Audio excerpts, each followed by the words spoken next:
योऽन्तः प्रविश्य मम वाचमिमां प्रसुप्तां सञ्जीवयति अखिलशक्तिधरस्वधाम्ना पुण्यामुष्टहस्तचरणश्रवणत्वगादीन् प्राणान् नमो भगवते पुरुषाय तुभ्यं कौशेयपीतवसनाम् अरविन्दनेत्रां पद्मद्वयाभयवरद्यतपद्महस्ताम् उद्यर्चतार्कसदृशीं परमाङ्कसंस्थां जयद्विदीशनतपादयुगाञ्जनित्रीं नमस्ते प्राणेश प्रणतविभवाय वरिमगाः नमः स्वामिन् रामप्रियतम हनुमन् गुरुगुण नमस्तुभ्यं भीमप्रबलतमकृष्णेष्टभगवन् नमः श्रीमन्मध्वप्रदिश सुदृशन्नो जय जय भवति यदनुभावात् ईडमूकोऽपि वाग्मी जडमतिरपि जन्तुः जायते प्रज्ञमूलिः सकलवचनचेतो देवता भारती सा मम वचसि निधत्तां सन्निधिं मानसे च पृथ्वीमण्डलमध्यस्थाः पूर्णबोधमतानुगाः विष्णवाः विष्णुहृदयाः तान् नमस्ते गुरुन् मम नमोऽस्तात्विका देवाः विष्णुभक्तिपरायणाः धर्ममार्गे प्रेरयन्तु भवन्तः सर्वैः हि श्रीगुरुभ्यो नमः जन्माद्यस्येतोऽन्वयात् इतरतश्चार्तेष्वभिज्ञस्वराट् तेने ब्रह्महृदाय आदिकवये मुह्यन्ति यं सूरयः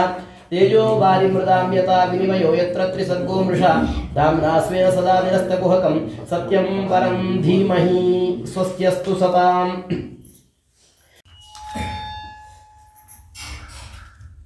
ಒಮ್ಮೆ ಬೃಹಸ್ಪತಿ ಆಚಾರ್ಯರು ಇಂದ್ರನ ಸಭೆಗೆ ಬಂದ್ರಂತೆ. ಇಂದ್ರನ ಸಭೆಗೆ ಬಂದಾಗ ದೇವೇಂದ್ರ ಅವರನ್ನು ಎದುರುಗೊಳ್ಳಿಲ್ಲ, ಅವರಿಗೆ ಗೌರವವನ್ನು ಕೊಡಲಿಲ್ಲ.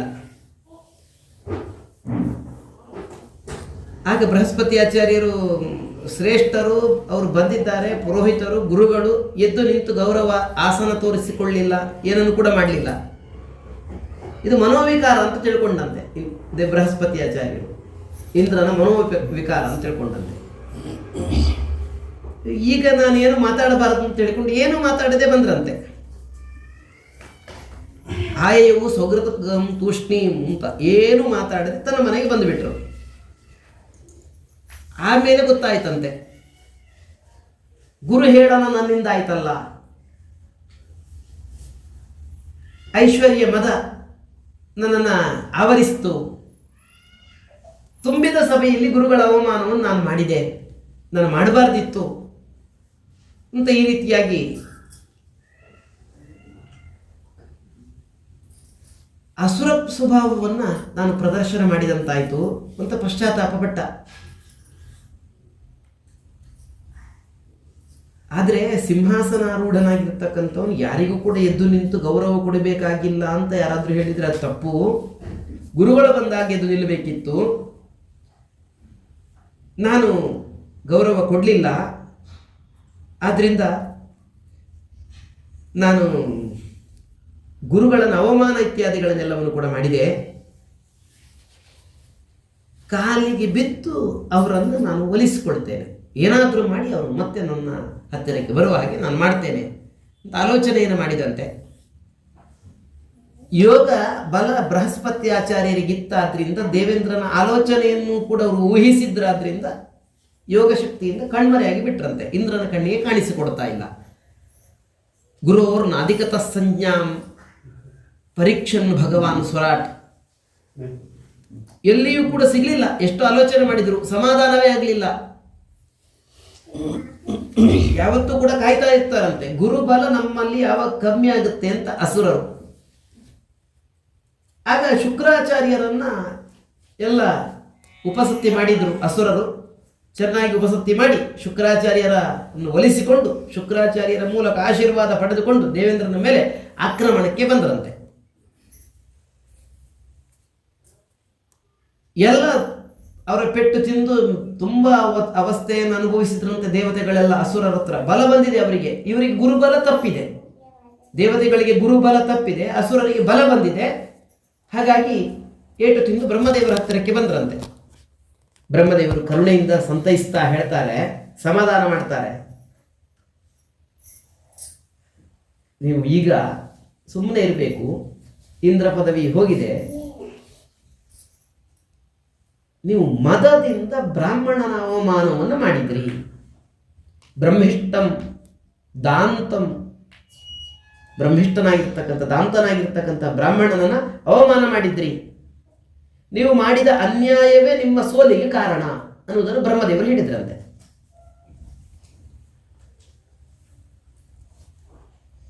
ದರಿದ್ರರು, ಅಶಕ್ತರು ನಿಮ್ಮ ಮೇಲೆ ದಾಳಿ ಮಾಡಿ ನಿಮ್ಮನ್ನು ಸೋಲಿಸಿದ್ದಾರೆ. ನೋಡು ದೇವೇಂದ್ರ, ಮಘವನ್ನು ದುಷತಪಶ್ಯ ಅವರನ್ನು ನೋಡಿ ಕಲ್ತುಕೋ. ಬ್ರಹ್ಮದೇವರು ಹೇಳ್ತಕ್ಕಂಥ ಮಾತು. ಅಸುರರನ್ನ ಮೊದಲೆಲ್ಲ ಗುರುಭಕ್ತಿಯೆಲ್ಲ ಇರಲಿಲ್ಲ, ಈಗ ಗುರುಭಕ್ತಿ ಮಾಡಲಿಕ್ಕೆ ಶುರು ಮಾಡಿದ್ರು.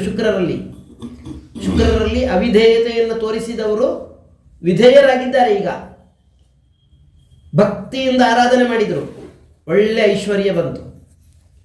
ಶುಕ್ರಾಚಾರ್ಯರ ಅನುಗ್ರಹದಿಂದ ಎಲ್ಲ ಲೋಕವನ್ನು ಕೂಡ ಗೆಲ್ತಾರೆ ಅವರೀಗ, ಅಂತ ಸ್ಥಿತಿ. ಶುಕ್ರಾಚಾರ್ಯರ ಮಂತ್ರದ ಬಲ ಇದೆ, ರಕ್ಷೆ ಅನ್ನುವಂಥದ್ದು ಏನುಂಟೋ ಅದಿದೆ. ನವಿಪ್ರ ಗೋವಿಂದ ಗವೀಶ್ವರಾಣಾಂ ಭವಂತ್ಯ ಭದ್ರಾಣಿ ನರೇಶ್ವರಾಣಾಂ. ಯಾವುದೇ ಇರಲಿ, ಒಳ್ಳೆಯದಾಗುವುದಿದ್ರೆ ಗೋವುಗಳ ಅನುಗ್ರಹ ಯಾರಿಗಿರ್ತದೋ, ಗೋವಿಂದನ ಅನುಗ್ರಹ ಯಾರಿಗಿರ್ತದೋ ಅವರಿಗೆ ಭದ್ರ. ಗೋವಿಂದನ ಅನುಗ್ರಹ ಇಲ್ಲದೆ ಇದ್ದವರಿಗೆ ಮಂಗಳ ಆಗಲಿಕ್ಕೆ ಸಾಧ್ಯ ಇಲ್ಲ. ಹಾಗಾಗಿ ನೀವು ಒಬ್ಬ ಗುರುವನ್ನು ಆಯ್ಕೆ ಮಾಡಿಕೊಳ್ಳಿ. ಒಬ್ಬ ಸಂಯಮಿಯಾಗಿರ್ತಕ್ಕಂತಹ, ಶ್ರೇಷ್ಠನಾಗಿರ್ತಕ್ಕಂತಹ ಒಬ್ಬ ಬ್ರಾಹ್ಮಣನನ್ನು ಆಯ್ಕೆ ಮಾಡಿಕೊಳ್ಳಿ. ವಿಶ್ವರೂಪ ಒಳ್ಳೆಯವ,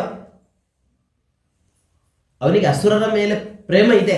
ಅದನ್ನು ಕೂಡ ಹೇಳ್ತಾರೆ ಬ್ರಹ್ಮದೇವರು. ಪ್ರೇಮ ಇದೆ, ಪಕ್ಷಪಾತ ಮಾಡಬಹುದು, ಸಹಿಸಿಕೊಳ್ಳಿ, ಸೇವೆಯನ್ನು ಮಾಡಿ. ಅವನು ನಿಮ್ಮ ಅಭೀಷ್ಟವನ್ನು ಸಾಧಿಸಿಕೊಡ್ತಾನೆ. ದೇವತೆಗಳಿಗೆ ಚಿಂತೆ ದೂರ ಆಯಿತು. ವಿಶ್ವರೂಪಾಚಾರ್ಯರ ಹತ್ರಕ್ಕೆ ದೇವತೆಗಳೆಲ್ಲರೂ ಕೂಡ ಬಂದು ನೀನು ಗುರುವಿನ ಸ್ಥಾನದಲ್ಲಿ ನಿಂತು ನಮಗೆ ಸಹಾಯ ಅನ್ನುವಂಥದ್ದು ಏನುಂಟು ಅದನ್ನು ಮಾಡಬೇಕು. ಆಚಾರ್ಯೋ ಬ್ರಹ್ಮಣೋ ಮೂರ್ತಿ ಪಿತಾಮೂರ್ತಿ ಪ್ರಜಾಪತೆ ಭ್ರಾತಾ ಮರುತ್ಪತೆ ಮೂರ್ತಿ ಮಾತಾ ಸಾಕ್ಷಾತ್ ಕ್ಷಿತೇಸ್ತನು ಅಂತ ತಾಯಿ ಭೂಮಿಯಂತೆ. ಇಡೀ ಭೂಮಿಯ ಆರಾಧನೆ ತಾಯಿಯ ನಮಸ್ಕಾರದಿಂದ ಮಾಡಿದಂತೆ. ವೇದ ಪಾಠವನ್ನು ಹೇಳಿಸಿಕೊಡುವ ಆಚಾರ್ಯರಲ್ಲಿ ಬ್ರಹ್ಮದೇವರನ್ನೇ ಕಾಣಬೇಕಂತೆ. ಮಂತ್ರವನ್ನು ಉಪದೇಶ ಮಾಡುವವರಲ್ಲಿ ಬ್ರಹ್ಮದೇವರಿದ್ದಾರೆ ಅಂತ ತಿಳ್ಕೊಳ್ಬೇಕಂತೆ. ತಂದೆಯಲ್ಲಿ ಪ್ರಜಾಪತಿ ಇದ್ದಾನೆ ಅಂತ ತಿಳ್ಕೊಳ್ಬೇಕಂತೆ. ಇಂದ್ರನ ಸಾನ್ನಿಧ್ಯ ಅಣ್ಣಂದಿರಲ್ಲಿ ಉಂಟು ಅಂತ ತಿಳ್ಕೊಳ್ಬೇಕಂತೆ. ದಯಾದೇವಿ ಸಹೋದರಿಯಲ್ಲಿದ್ದಾಳೆ ಅಂತ ತಿಳ್ಕೊಳ್ಬೇಕಂತೆ. ಯಮನೇ ಬಂದಿದ್ದಾನೆ ಅತಿಥಿಯ ರೂಪದಲ್ಲಿ ಅಂತ ತಿಳ್ಕೊಳ್ಬೇಕಂತೆ. ಯಾರಾದರೂ ಅತಿಥಿ ಬಂದರೆ ಅವನಿಗೆ ಸತ್ಕಾರವನ್ನು ಮಾಡುವಾಗ ಯಮನ ಸತ್ಕಾರವನ್ನೇ ಮಾಡ್ತಾ ಇದ್ದೆ ಅಂತ ತಿಳ್ಕೊಳ್ಬೇಕಂತೆ. ಹಾಗಾಗಿ ಅತಿಥಿ ಅಭ್ಯಾಗತ, ನಾವು ಯಾರನ್ನಾದರೂ ಕರೆದು ಆತ ಬಂದರೆ ಅವನಲ್ಲಿ ಅಗ್ನಿ ಇದ್ದಾನೆ ಅಂತ ತಿಳಿದುಕೊಂಡು ಅವನಲ್ಲಿ ಉಪಚಾರ ಇತ್ಯಾದಿಗಳನ್ನೆಲ್ಲವನ್ನು ಕೂಡ ಮಾಡಬೇಕಂತೆ. ಹೀಗೆ ಎಲ್ಲರಲ್ಲೂ ಕೂಡ ಪರಮಾತ್ಮ ಇದ್ದಾನೆ ಅಂತ. ಆತ್ಮನಃ ಸರ್ವಭೂತಾನಿ ಮೂರ್ತಿ. ಪರಮಾತ್ಮನ ಮೂರ್ತಿ ಎಲ್ಲ ಪ್ರಾಣಿಗಳು ಕೂಡ ಅಂತ ತಿಳ್ಕೊಳ್ಬೇಕು. ಆದ್ದರಿಂದ ನಾವು ನಿನ್ನ ತಂದೆಯಂದಿರ ಸ್ಥಾನದಲ್ಲಿರುವವರು ವಿಶ್ವರೂಪಾಚಾರ್ಯರಲ್ಲಿ ದೇವತೆಗಳು ಹೇಳ್ತಾ ಇದ್ದಾರೆ, ನಾವು ಬಂದಿದ್ದೇವೆ, ಶತ್ರುಗಳು ನಮಗೆ ತುಂಬ ದುಃಖವನ್ನು ಉಂಟು ಮಾಡಿದ್ದಾರೆ, ಶತ್ರುಗಳಿಂದ ಏಟು ತಿಂದಿದ್ದೇವೆ, ನಿನ್ನ ತಪಸ್ಸಿನಿಂದ ನಮ್ಮ ದುಃಖವನ್ನು ನೀನು ಪರಿಹಾರ ಮಾಡಬೇಕು. ಮಾಡ್ತೇನೆ ಅಂತ ಹೇಳಿಕೊಂಡು ಮಾತು ಕೊಡು. ನಿನ್ನನ್ನು ಆಚಾರ್ಯ ಅಂತ ಸ್ವೀಕಾರ ಮಾಡಿದ್ದೇವೆ, ನೀನು ಬ್ರಹ್ಮಜ್ಞಾನಿ, ನೀನು ಗುರು, ನಿನ್ನ ತಪೋಬಲದಿಂದ ನಾವು ಅಸುರರನ್ನು ಸೋಲಿಸಲಿಕ್ಕೆ ಆಗ್ತದೆ. ವಾಸ್ತವಿಕವಾಗಿ ನಾವು ನಿಮಗೆ ನಮಸ್ಕಾರ ಮಾಡಬಾರದು, ನೀನು ಚಿಕ್ಕವ, ನಾವೆಲ್ಲರೂ ದೊಡ್ಡವರು. ಆದರೆ ಗುರು ಅಂತ ಆಯ್ಕೆ ಮಾಡಿಕೊಂಡಾಗ ದೊಡ್ಡವ ಚಿಕ್ಕವ ಅಂತೆಲ್ಲ ಇರುವುದಿಲ್ಲ. ಅಲ್ಲಿರ್ತಕ್ಕಂತಹ ಒಳಗಿರತಕ್ಕಂತಹ ಒಂದು ಸ್ಥಾನಕ್ಕೆ ಮರ್ಯಾದೆ ಅಥವಾ ವ್ಯಕ್ತಿಯ ಒಳಗಿರತಕ್ಕಂಥ ಭಗವಂತನಿಗೆ ಮರ್ಯಾದೆ. ಹಾಗಾಗಿ ನಾವು ನಮಸ್ಕಾರ ಮಾಡ್ತಾ ಇದ್ದೇವೆ. ನವಯೋ ಜ್ಯೇಷ್ಠಸ್ಯ ಕಾರಣ, ವಯಸ್ಸು ಜ್ಯೇಷ್ಠತೆ ಒಂದು ವಯಸ್ಸನ್ನುವಂಥದ್ದು ಏನುಂಟು ಅದಲ್ಲ ಕಾರಣ ಜ್ಯೇಷ್ಠತ್ವಕ್ಕೆ. ವಿದ್ಯೆ ಅನ್ನುವಂಥದ್ದು ಏನುಂಟು ಅದು ಅನುಷ್ಠಾನ ಅನ್ನುವಂಥದ್ದು ಕಾರಣ. ನೀನು ಅನುಷ್ಠಾನ ಫಲ, ಆದ್ದರಿಂದ ನಿನಗೆ ನಮಸ್ಕಾರ ಮಾಡ್ತೇವೆ ಅಂತ ಹೇಳಿಕೊಂಡು ಹೇಳಿದ್ದಕ್ಕೆ ಹೇಳ್ತಾನೆ, ಇಲ್ಲ ಬೇಡ ಅಂತಾನೆ. ಪೌರೋಹಿತ್ಯ ಕೇವಲ ದುಡ್ಡು ಅದು ಸಿಗ್ತದೆ ಪೌರೋಹಿತ್ಯದಿಂದ. ವಿಗರ್ಹಿತಂ ಧರ್ಮಶೀಲೈ ಅಂತ, ಧರ್ಮಶೀಲರೆಲ್ಲರೂ ಕೂಡ ಪೌರೋಹಿತ್ಯ ಬೇಡ ಬೇಡ ಅಂತ ಹೇಳಿಕೊಂಡು ಹಿಂಜರಿತಾರೆ, ಒಳ್ಳೆಯದಲ್ಲ ಅಂತ ಹೇಳ್ತಾರೆ. ಯಾಕಂತಂದರೆ ಅದು ಮುಖದಲ್ಲಿರ್ತಕ್ಕಂಥ ಕಾಂತಿಯನ್ನು ಕಮ್ಮಿ ಮಾಡ್ತಾ ಬರ್ತದೆ ಪೌರೋಹಿತ್ಯ ಅನ್ನುವಂಥದ್ದು. ಆಸೆಯನ್ನು ಹೆಚ್ಚು ಮಾಡ್ತಾ ಬರ್ತದೆ, ಇದು ಬೇಕು ಅದು ಬೇಕು, ಇದೂ ನನಗೆ ಬೇಕು ಅದೂ ನನಗೆ ಬೇಕು ಅಂತ ಹೇಳಿಕೊಂಡು. ಆದರೂ ಅದರಿಂದ ಆ ಪೌರೋಹಿತ್ಯದಿಂದ ಉಪಕಾರ ಆಗ್ತದೆ ಅಂತಂದರೆ ನಾನು ಅದನ್ನು ಮಾಡಲಿಕ್ಕೆ ತಯಾರಿದ್ದೇನೆ, ನಿಮಗೋಸ್ಕರ, ಲೋಕಕ್ಕೋಸ್ಕರ. ಲೋಕಾಧಿಪತಿಗಳೇ ನನ್ನ ಹತ್ರ ಕೇಳ್ಕೊಳ್ತಾ ಇದ್ದೀರಿ ಅಂತಂದರೆ ಪೌರೋಹಿತ್ಯನಾಗ್ತೇನೆ, ನಾನು ನಿಮ್ಮ ಶಿಷ್ಯ, ನೀವು ನನಗೆ ಗುರುಸ್ಥಾನದಲ್ಲಿರುವ, ಆದರೂ ನೀವು ಈಗ ಗುರು ಆಗು ಅಂತ ನನಗೆ ಕೇಳಿಕೊಂಡಿದ್ದೀರಿ, ನಾನು ಗುರು ಆಗ್ತೇನೆ ಅಂತ ಹೇಳಿದ, ಒಪ್ಪಿದ. ನಿಮ್ಮ ಮಾತಿಗೆ ಇಲ್ಲ ಅಂತ ಹೇಳೋದಿಲ್ಲ, ನನ್ನ ಧನವನ್ನು ಪ್ರಾಣವನ್ನು ಪಣಕ್ಕಿಟ್ಟಾದರೂ ನಿಮ್ಮ ರಕ್ಷಣೆಯನ್ನು ನಾನು ಮಾಡ್ತೇನೆ ಅಂತ ಈ ರೀತಿಯಾಗಿ ಹೇಳಿದ್ದಕ್ಕೆ ದೇವತೆಗಳೆಲ್ಲ ಸಂತುಷ್ಟರಾದರಂತೆ. ಒಬ್ಬ ಪುರೋಹಿತ ಸಿಕ್ಕಿದ.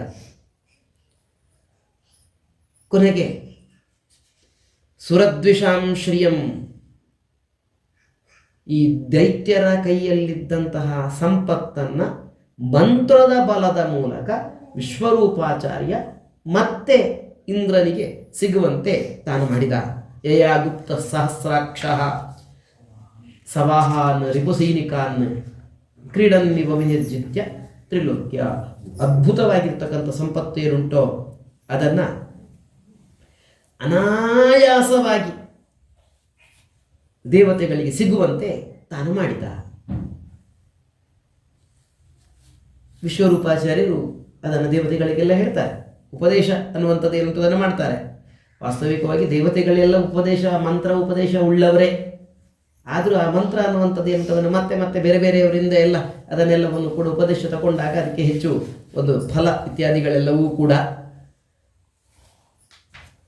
ಆ ಮಂತ್ರದಲ್ಲಿ ಶುರುವಿಗೆ ಧೂತಾಂಗ್ರಿಪಾಣಿ ಆಚಮ್ಯ ಸಪವಿತ್ರ ಉದಂಗುಖ ಕೃತ ಸ್ವಾಂಗ ಕರನ್ಯಾಸೋ ಮಂತ್ರಾಭ್ಯಾಂ ವಾಗ್ಯತ ಶುಚಿ ಅಂತ ಹೇಳಿಕೊಂಡು ಅದರಲ್ಲಿ ನಿಯಮಗಳನ್ನೆಲ್ಲ ಹೇಳ್ತಾ, ನ್ಯಾಸಗಳನ್ನೆಲ್ಲ ಹೇಗೆ ಮಾಡಬೇಕು ಅನ್ನುವಂಥದ್ದನ್ನೆಲ್ಲ ಹೇಳ್ತಾ ಮಂತ್ರಮೂರ್ತಿ ಆಗ್ತಾನಂತೆ ವ್ಯಕ್ತಿ. ಮಂತ್ರವನ್ನೆಲ್ಲ ತನ್ನಲ್ಲಿ ತಾನು ಧರಿಸಿಕೊಂಡಿರ್ತಾನಂತೆ ಈ ನ್ಯಾಸವನ್ನೆಲ್ಲವನ್ನು ಕೂಡ ಮಾಡಿದಾಗ. ಆಮೇಲೆ ಹರಿರ್ವಿದದ್ಯಾತ್ ಮಮ ಸರ್ವ ರಕ್ಷಾನ್ ನ್ಯಸ್ತಾಂಗ್ರಿ ಪದ್ಮಪತಗೇಂದ್ರ ಪೃಷ್ಠೆ ದರಾರಿ ಚರ್ಮಾಸಿ ಗದೇಶು ಚಾಪ ಪಾಶಾನ್ ದದಾನಃ ಅಷ್ಟಗುಣ ಅಷ್ಟಬಾಹು ಅಂತ 8 ಗುಣಗಳುಳ್ಳಂತಹ ಭಗವಂತ, 8 ಬಾಹು ಉಳ್ಳಂತಹ ಭಗವಂತ, ಗರುಡನ ಮೇಲೆ ಕೂತಂತಹ ಭಗವಂತ ಹರಿ ನಮ್ಮನ್ನು ಸದಾ ರಕ್ಷಣೆ ಮಾಡಲಿ ಅಂತ ಪ್ರಾರ್ಥನೆ ಮಾಡ್ತದೆ ಮಂತ್ರ. ಜಲೇಶು, ಜಲದಲ್ಲಿ ನಮಗೆ ಮತ್ಸ್ಯರೂಪಿ ಭಗವಂತನ ರಕ್ಷಣೆ ಇರಲಿ ಅಂತ. ನೀರಿಗೆ ಹೋಗ್ತೇವೆ, ಬ್ರಾಹ್ಮಣರು ನದಿಯಲ್ಲಿ ಸ್ನಾನವನ್ನೆಲ್ಲ ಮಾಡ್ತೇವೆ, ಆಗ ಜಲಚರಗಳು ನಮ್ಮನ್ನು ಎಳೆಯುವಂಥದ್ದು, ನೀರಿನಲ್ಲಿ ಸುಳಿಗೆ ನಾವು ಸಿಗುವಂಥದ್ದು ಇತ್ಯಾದಿಗಳೆಲ್ಲವೂ ಕೂಡ. ಎಲ್ಲಿಯೋ ಹೋಗಿರ್ತೇವೆ, ನೀರು ಕುಡಿತೇವೆ, ನೀರು ಕುಡಿದಾಗ ಏನಾದರೂ ಅನರ್ಥಗಳೆಲ್ಲವೂ ಕೂಡ ಆಗುವಂಥ ಪ್ರಸಂಗ, ಇದೆಲ್ಲ ಆಗದೇ ಇರುವಂತೆ ಮತ್ಸ್ಯ ನಮ್ಮನ್ನು ರಕ್ಷಣೆ ಮಾಡಲಿ. ವರುಣನ ಪಾಶ ಎಲ್ಲ ಇರ್ತದಂತೆ ಕೆಲವೊಮ್ಮೆ ನೀರಿನಲ್ಲಿ ಎಳೆದುಕೊಂಡು ಹೋಗುವಂಥದ್ದು ಇತ್ಯಾದಿಗಳೆಲ್ಲ, ಅದೆಲ್ಲ ಆಗದೇ ಇರುವಂತೆ ರಕ್ಷಣೆಯನ್ನು ಮಾಡಲಿ. ಸ್ಥಳೇಚ ಮಾಯಾವಟು ವಾಮನೋವ್ಯಾತ್, ಭೂಮಿಯ ವಿಷಯದಲ್ಲಿ ಹುಷಾರಾಗಿರ್ಬೇಕಂತೆ, ವ್ಯವಹಾರವನ್ನೆಲ್ಲ ಚೆನ್ನಾಗಿ ಮಾಡಬೇಕಂತೆ.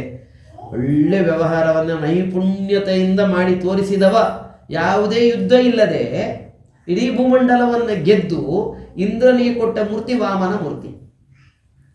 ಇಲ್ಲದಿದ್ದರೆ ನೋಡಿ, ಮೂರು ಲೋಕದ ಸಂಪತ್ತು ಅದನ್ನು ಇಂದ್ರನಿಗೆ ಮತ್ತೆ ತಿರುಗಿಸಿ ಕೊಡಬೇಕು ಅಂತಂದರೆ ಯುದ್ಧ ಎಲ್ಲ ನಡಿಬೇಕು. ಏನು ಯುದ್ಧ ಇಲ್ಲದೆ ಬಲಿಚಕ್ರವರ್ತಿಯಲ್ಲಿದ್ದಂಥ 3 ಲೋಕದ ಸಂಪತ್ತನ್ನು ಕೂಡ ಒಳ್ಳೆ ನಾಜೂಕಲ್ಲಿ ಯಾವುದೇ ಗಲಾಟೆ ಇಲ್ಲದೆ ಅಳತೆ ಕೋಲ್ ಹಿಡಿದಾಗೆ 3 ಹೆಜ್ಜೆಯ ಮೂಲಕ ತಾನು ಕೊಟ್ಟಂಥ ಮೂರ್ತಿ ನಮಗೆ ಭೂಮಿಯಲ್ಲಿ ರಕ್ಷಣೆ ಅನ್ನುವಂಥದ್ದು ಏನುಂಟೋ ಅದನ್ನು ಮಾಡಲಿ. ಸ್ಥಳೇ, ಮಾತಿನಲ್ಲಿ ನಯ ಎಲ್ಲ ಕೆಡೋದು ನಮ್ಮ ಮಾತಿನಿಂದಲೇ, ಬಾಯಿಯಿಂದಲೇ ಕೆಡುವಂಥದ್ದು. ಹೇಗೆ ಮಾತಾಡಬೇಕು ಅನ್ನುವಂಥದ್ದನ್ನು ವಾಮನನ್ನು ನೋಡಿ ಕಲಿಬೇಕಂತೆ. ಹಾಗೆ ತ್ರಿವಿಕ್ರಮಕ್ಕೇವತು ವಿಶ್ವರೂಪ, ತ್ರಿವಿಕ್ರಮರೂಪಿ ಪರಮಾತ್ಮ ಆಕಾಶದಿಂದ ನಮಗೆ ಬರಬಹುದಾಗಿರತಕ್ಕಂತಹ ಭಯದಿಂದ ರಕ್ಷಣೆಯನ್ನು ಮಾಡಲಿ ಅಂತ. ಆಕಾಶದಿಂದ ಅಂದರೆ ಮೇಲದಿಂದ ಪ್ರಯಾಣ ಎಲ್ಲ ಮಾಡುವುದಾದರೆ, ಎಲ್ಲಿಯಾದರೂ ವಿಮಾನದಲ್ಲಿ ಹೋಗುವಂಥ ಪ್ರಸಂಗ ಇದ್ದರೆ ತ್ರಿವಿಕ್ರಮನನ್ನು ನಾವು ಪ್ರಾರ್ಥನೆ ಮಾಡಿಕೊಳ್ಬೇಕಂತೆ.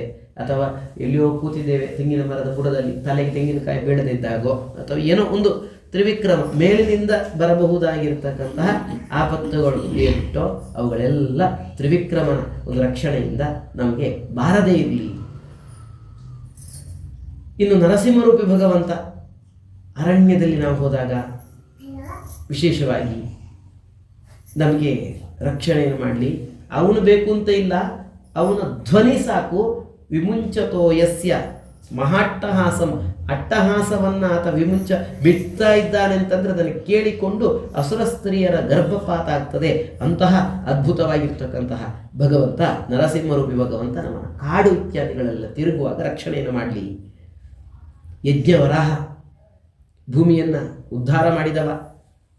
ರಕ್ಷತ್ವಸೋ ಮಾಧ್ವನಿ ಯಜ್ಞಕಲ್ಪ, ಯಜ್ಞಕಲ್ಪನಾಗಿರ್ತಕ್ಕಂಥ ವರಾಹರೂಪಿ ಭಗವಂತ ನನಗೆ ಮಾರ್ಗದಲ್ಲಿ ನಾನು ಹೋಗುವಾಗ ನನ್ನ ರಕ್ಷಣೆ, ಪ್ರಯಾಣ ಮಾಡುವಾಗ ರಕ್ಷಣೆ ಅನ್ನುವಂಥದ್ದು ಏನುಂಟೋ ಅದನ್ನು ಮಾಡಲಿ.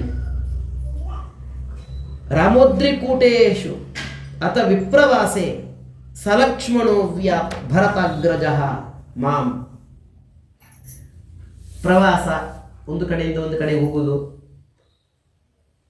ವಿಪ್ರವಾಸ, ವಿಶೇಷವಾಗಿ ಪ್ರಯಾಣವನ್ನು ಮಾಡುವುದು. ವಿಶೇಷವಾಗಿ ಪ್ರಯಾಣ ಮಾಡಿದ್ದು ರಾಮನೇ.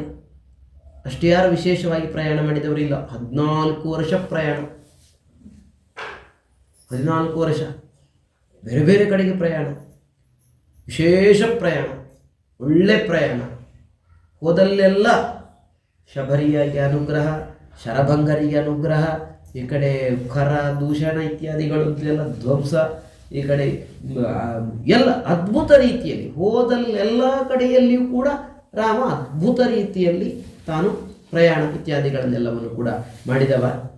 ಹಾಗಾಗಿ ಅದ್ರಿಕೂಟಗಳಲ್ಲಿದ್ದರೂ ಕೂಡ, ಎಲ್ಲಿಯೋ ಬೆಟ್ಟದ ಮೇಲೋ ಎಲ್ಲಿಯೋ ಪರ್ಣಕುಟೀರದಲ್ಲಿದ್ದರೂ ಕೂಡ ರಾಜನಾಗಿ ಮಾಡಬೇಕಾದ ಕರ್ತವ್ಯವನ್ನೆಲ್ಲವನ್ನು ಕೂಡ ಮಾಡಿ ತೋರಿಸಿದವ ರಾಮ. ಎಲ್ಲರೂ ಅಲ್ಲಿಗೆ ಹೋಗ್ತಾ ಇದ್ರು. ಅಯೋಧ್ಯಾಧಿಪತಿ ಯಾರು ಭರತ ಇದ್ದಾನೆ ಈಗ ಅಂತ ಹೇಳಿಕೊಂಡು ಭರತನ ಹತ್ರ ಯಾರು ಕೂಡ ಬಂದು ತಮ್ಮ ರಕ್ಷಣೆಯನ್ನು ಬೇಡಿಕೊಳ್ತಾ ಇರಲಿಲ್ಲ. ಅಲ್ಲೇ ಕಾಡಲ್ಲಿರುವ ರಾಮನಿಂದ ತಮ್ಮ ರಕ್ಷಣೆಯನ್ನೆಲ್ಲವನ್ನು ಕೂಡ ಮಾಡಿಕೊಂಡು ಸಾಧನೆಯನ್ನು ಪೂರ್ತಿ ಕೊಟ್ಟರು.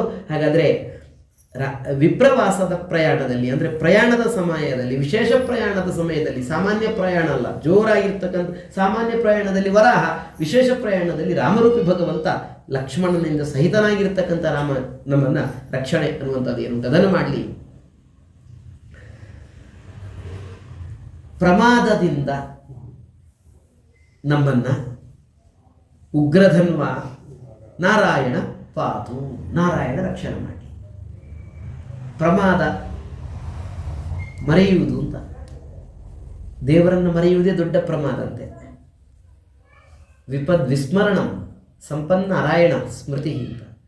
ಹಾಗಾಗಿ ವಿಶೇಷವಾಗಿರ್ತಕ್ಕಂಥ ಪ್ರಮಾದ, ಎಲ್ಲ ರೀತಿಯಾಗಿರ್ತಕ್ಕಂಥ ಪ್ರಮಾದ ಅನ್ನುವಂಥದ್ದು ಏನುಂಟೋ ಅದನ್ನು ವಿಶೇಷವಾಗಿ ನಾರಾಯಣ ಎಲ್ಲ ರೀತಿಯಾಗಿರ್ತಕ್ಕಂಥ ಪ್ರಮಾದದಿಂದ, ಅಂದರೆ ಪ್ರಮಾದವನ್ನು ನಾವು ಮಾಡದೇ ಇರುವಂತೆ ನಾರಾಯಣ ನಮ್ಮನ್ನು ರಕ್ಷಣೆ ಮಾಡಲಿ. ಈ ದತ್ತ ನಾವು ಯೋಗಭ್ರಂಶರಾಗದೇ ಇರುವಂತೆ ನಮ್ಮನ್ನು ದತ್ತಾತ್ರೇಯ ರೂಪಿ ಭಗವಂತ, ಬಂಧದಿಂದ ಬಿಡುಗಡೆಯನ್ನು ಹೊಂದುವಂತೆ ಕಪಿಲ, ಬಂಧಕ್ಕೆ ಒಳಗಾಗದೇ ಇರುವಂತೆ ಕಪಿಲ ನಮ್ಮನ್ನು ರಕ್ಷಣೆ ಮಾಡಲಿ. ಈ ಸನತ್ ಕುಮಾರನೊಳಗೆ ಭಗವಂತ ಸಮಂತ್ ಕುಮಾರ ಅನ್ನುವಂಥ ರೂಪದಿಂದ ಆವಿಷ್ಟನಾಗಿದ್ದಾನಂತೆ. ಆತ ನಮಗೆ ಬೇರೆ ಬೇರೆ ಯಾವುದೋ ಇಚ್ಛೆ ಬಾರದೇ ಇರುವ ಹಾಗೆ ಸದಿಚ್ಛೆ ಬರುವಂತೆ ನಮ್ಮನ್ನು ಕಾಪಾಡಬೇಕು. ಪತಿ ದೇವಹೇಳನಾಥ್ ಹೇ ಶೀರ್ಷಃ. ಮಾರ್ಗದಲ್ಲಿ ಪ್ರಯಾಣ ಮಾಡ್ತೇವೆ, ಅಲ್ಲಿರ್ತಕ್ಕಂಥ ದೇವತಾ ಸಾನ್ನಿಧ್ಯಕ್ಕೆಲ್ಲ ನಮಸ್ಕಾರ ಮಾಡದೆ ಮುಂದೆ ಹೋಗುವಂಥ ಪ್ರಸಂಗ ಎಲ್ಲ ಬರಬಹುದು. ದೇವಹೇಳನ ಅಂತ ಆಗ್ತದೆ. ನಾವು ಮಾರ್ಗದಲ್ಲಿ ಹೋಗುವಾಗ ನಮಗೆ ದೇವಹೇಳನವನ್ನು ನಾವು ಮಾಡದೇ ಇರುವಂತೆ ನಮ್ಮನ್ನು ಹಯಗ್ರೀವ ರೂಪಿ ಭಗವಂತ ರಕ್ಷಣೆ ಮಾಡಲಿ ಅಂತ. ಕುದುರೆ ನೋಡಿ ಕಣ್ಣಿಗೆ ಕಟ್ಟಿರ್ತಾರೆ, ಮಾರ್ಗ ದೀರ್ಘ ಗುರಿ ಅಷ್ಟೇ ಅದಕ್ಕೆ ಕಾಣ್ತದೆ, ಆ ಕಡೆ ಈ ಕಡೆ ಏನೂ ಕೂಡ ಕಾಣುವುದಿಲ್ಲ. ಹಾಗೆ ನಾವು ಕೂಡ ಮಾರ್ಗದಲ್ಲಿ ಮೋಕ್ಷ ಪಥದಲ್ಲಿ ಪ್ರಯಾಣ ಮಾಡುವಾಗ ನಮ್ಮನ್ನು ಹಯಶೀರ್ಷ ಗುರಿಯನ್ನಷ್ಟೇ ತೋರಿಸ್ತಿ, ಅದು ಬಿಟ್ಟು ಆ ಕಡೆ ಈ ಕಡೆ ಎಲ್ಲ ಹೋಗಿ ಅದು ವಿಳಂಬ ಆಗ್ತದೆ. ಗುರಿ ಮುಟ್ಟುವಂಥದ್ದು ಎಲ್ಲ ತಿರ್ಕೊಂಡು ಹೋದರೆ ಹಾಗೆ ಹೋಗದೇ ಇರುವಂತೆ ರಕ್ಷಣೆ ಇರುವಂಥದ್ದು ಇರುತ್ತೋ ಅದನ್ನು ಮಾಡಲಿ. ಇನ್ನು ಬೇರೆ ಬೇರೆ ದೇವತೆಗಳನ್ನು ಸ್ವತಂತ್ರರು ಅಂತ ಅರ್ಚನೆ ಮಾಡತಕ್ಕಂತಹ ಒಂದು ಬುದ್ಧಿ ನಮಗೆ ಬಾರದೇ ಇರುವಂತೆ ದೇವಋಷಿವರ್ಯ ಪುರುಷಾಂತರ ಅರ್ಚನಾತ್ ಮಹಿದಾಸ ರೂಪಿ ಭಗವಂತ ದೇವಋಷಿವರ್ಯನಾಗಿರ್ತಕ್ಕಂಥವನು ವಿಶೇಷವಾಗಿ ನಮ್ಮನ್ನು ರಕ್ಷಣೆ ಮಾಡಲಿ. ಭಗವಂತನನ್ನೇ ಉಪಾಸನೆ ಮಾಡಬೇಕು, ಬೇರೆ ಬೇರೆ ದೇವತೆಗಳ ಉಪಾಸನೆಯನ್ನು ಸ್ವತಂತ್ರರು ಅನ್ನುವ ದೃಷ್ಟಿಯಿಂದ ಮಾಡದೇ ಇರುವಂತೆ.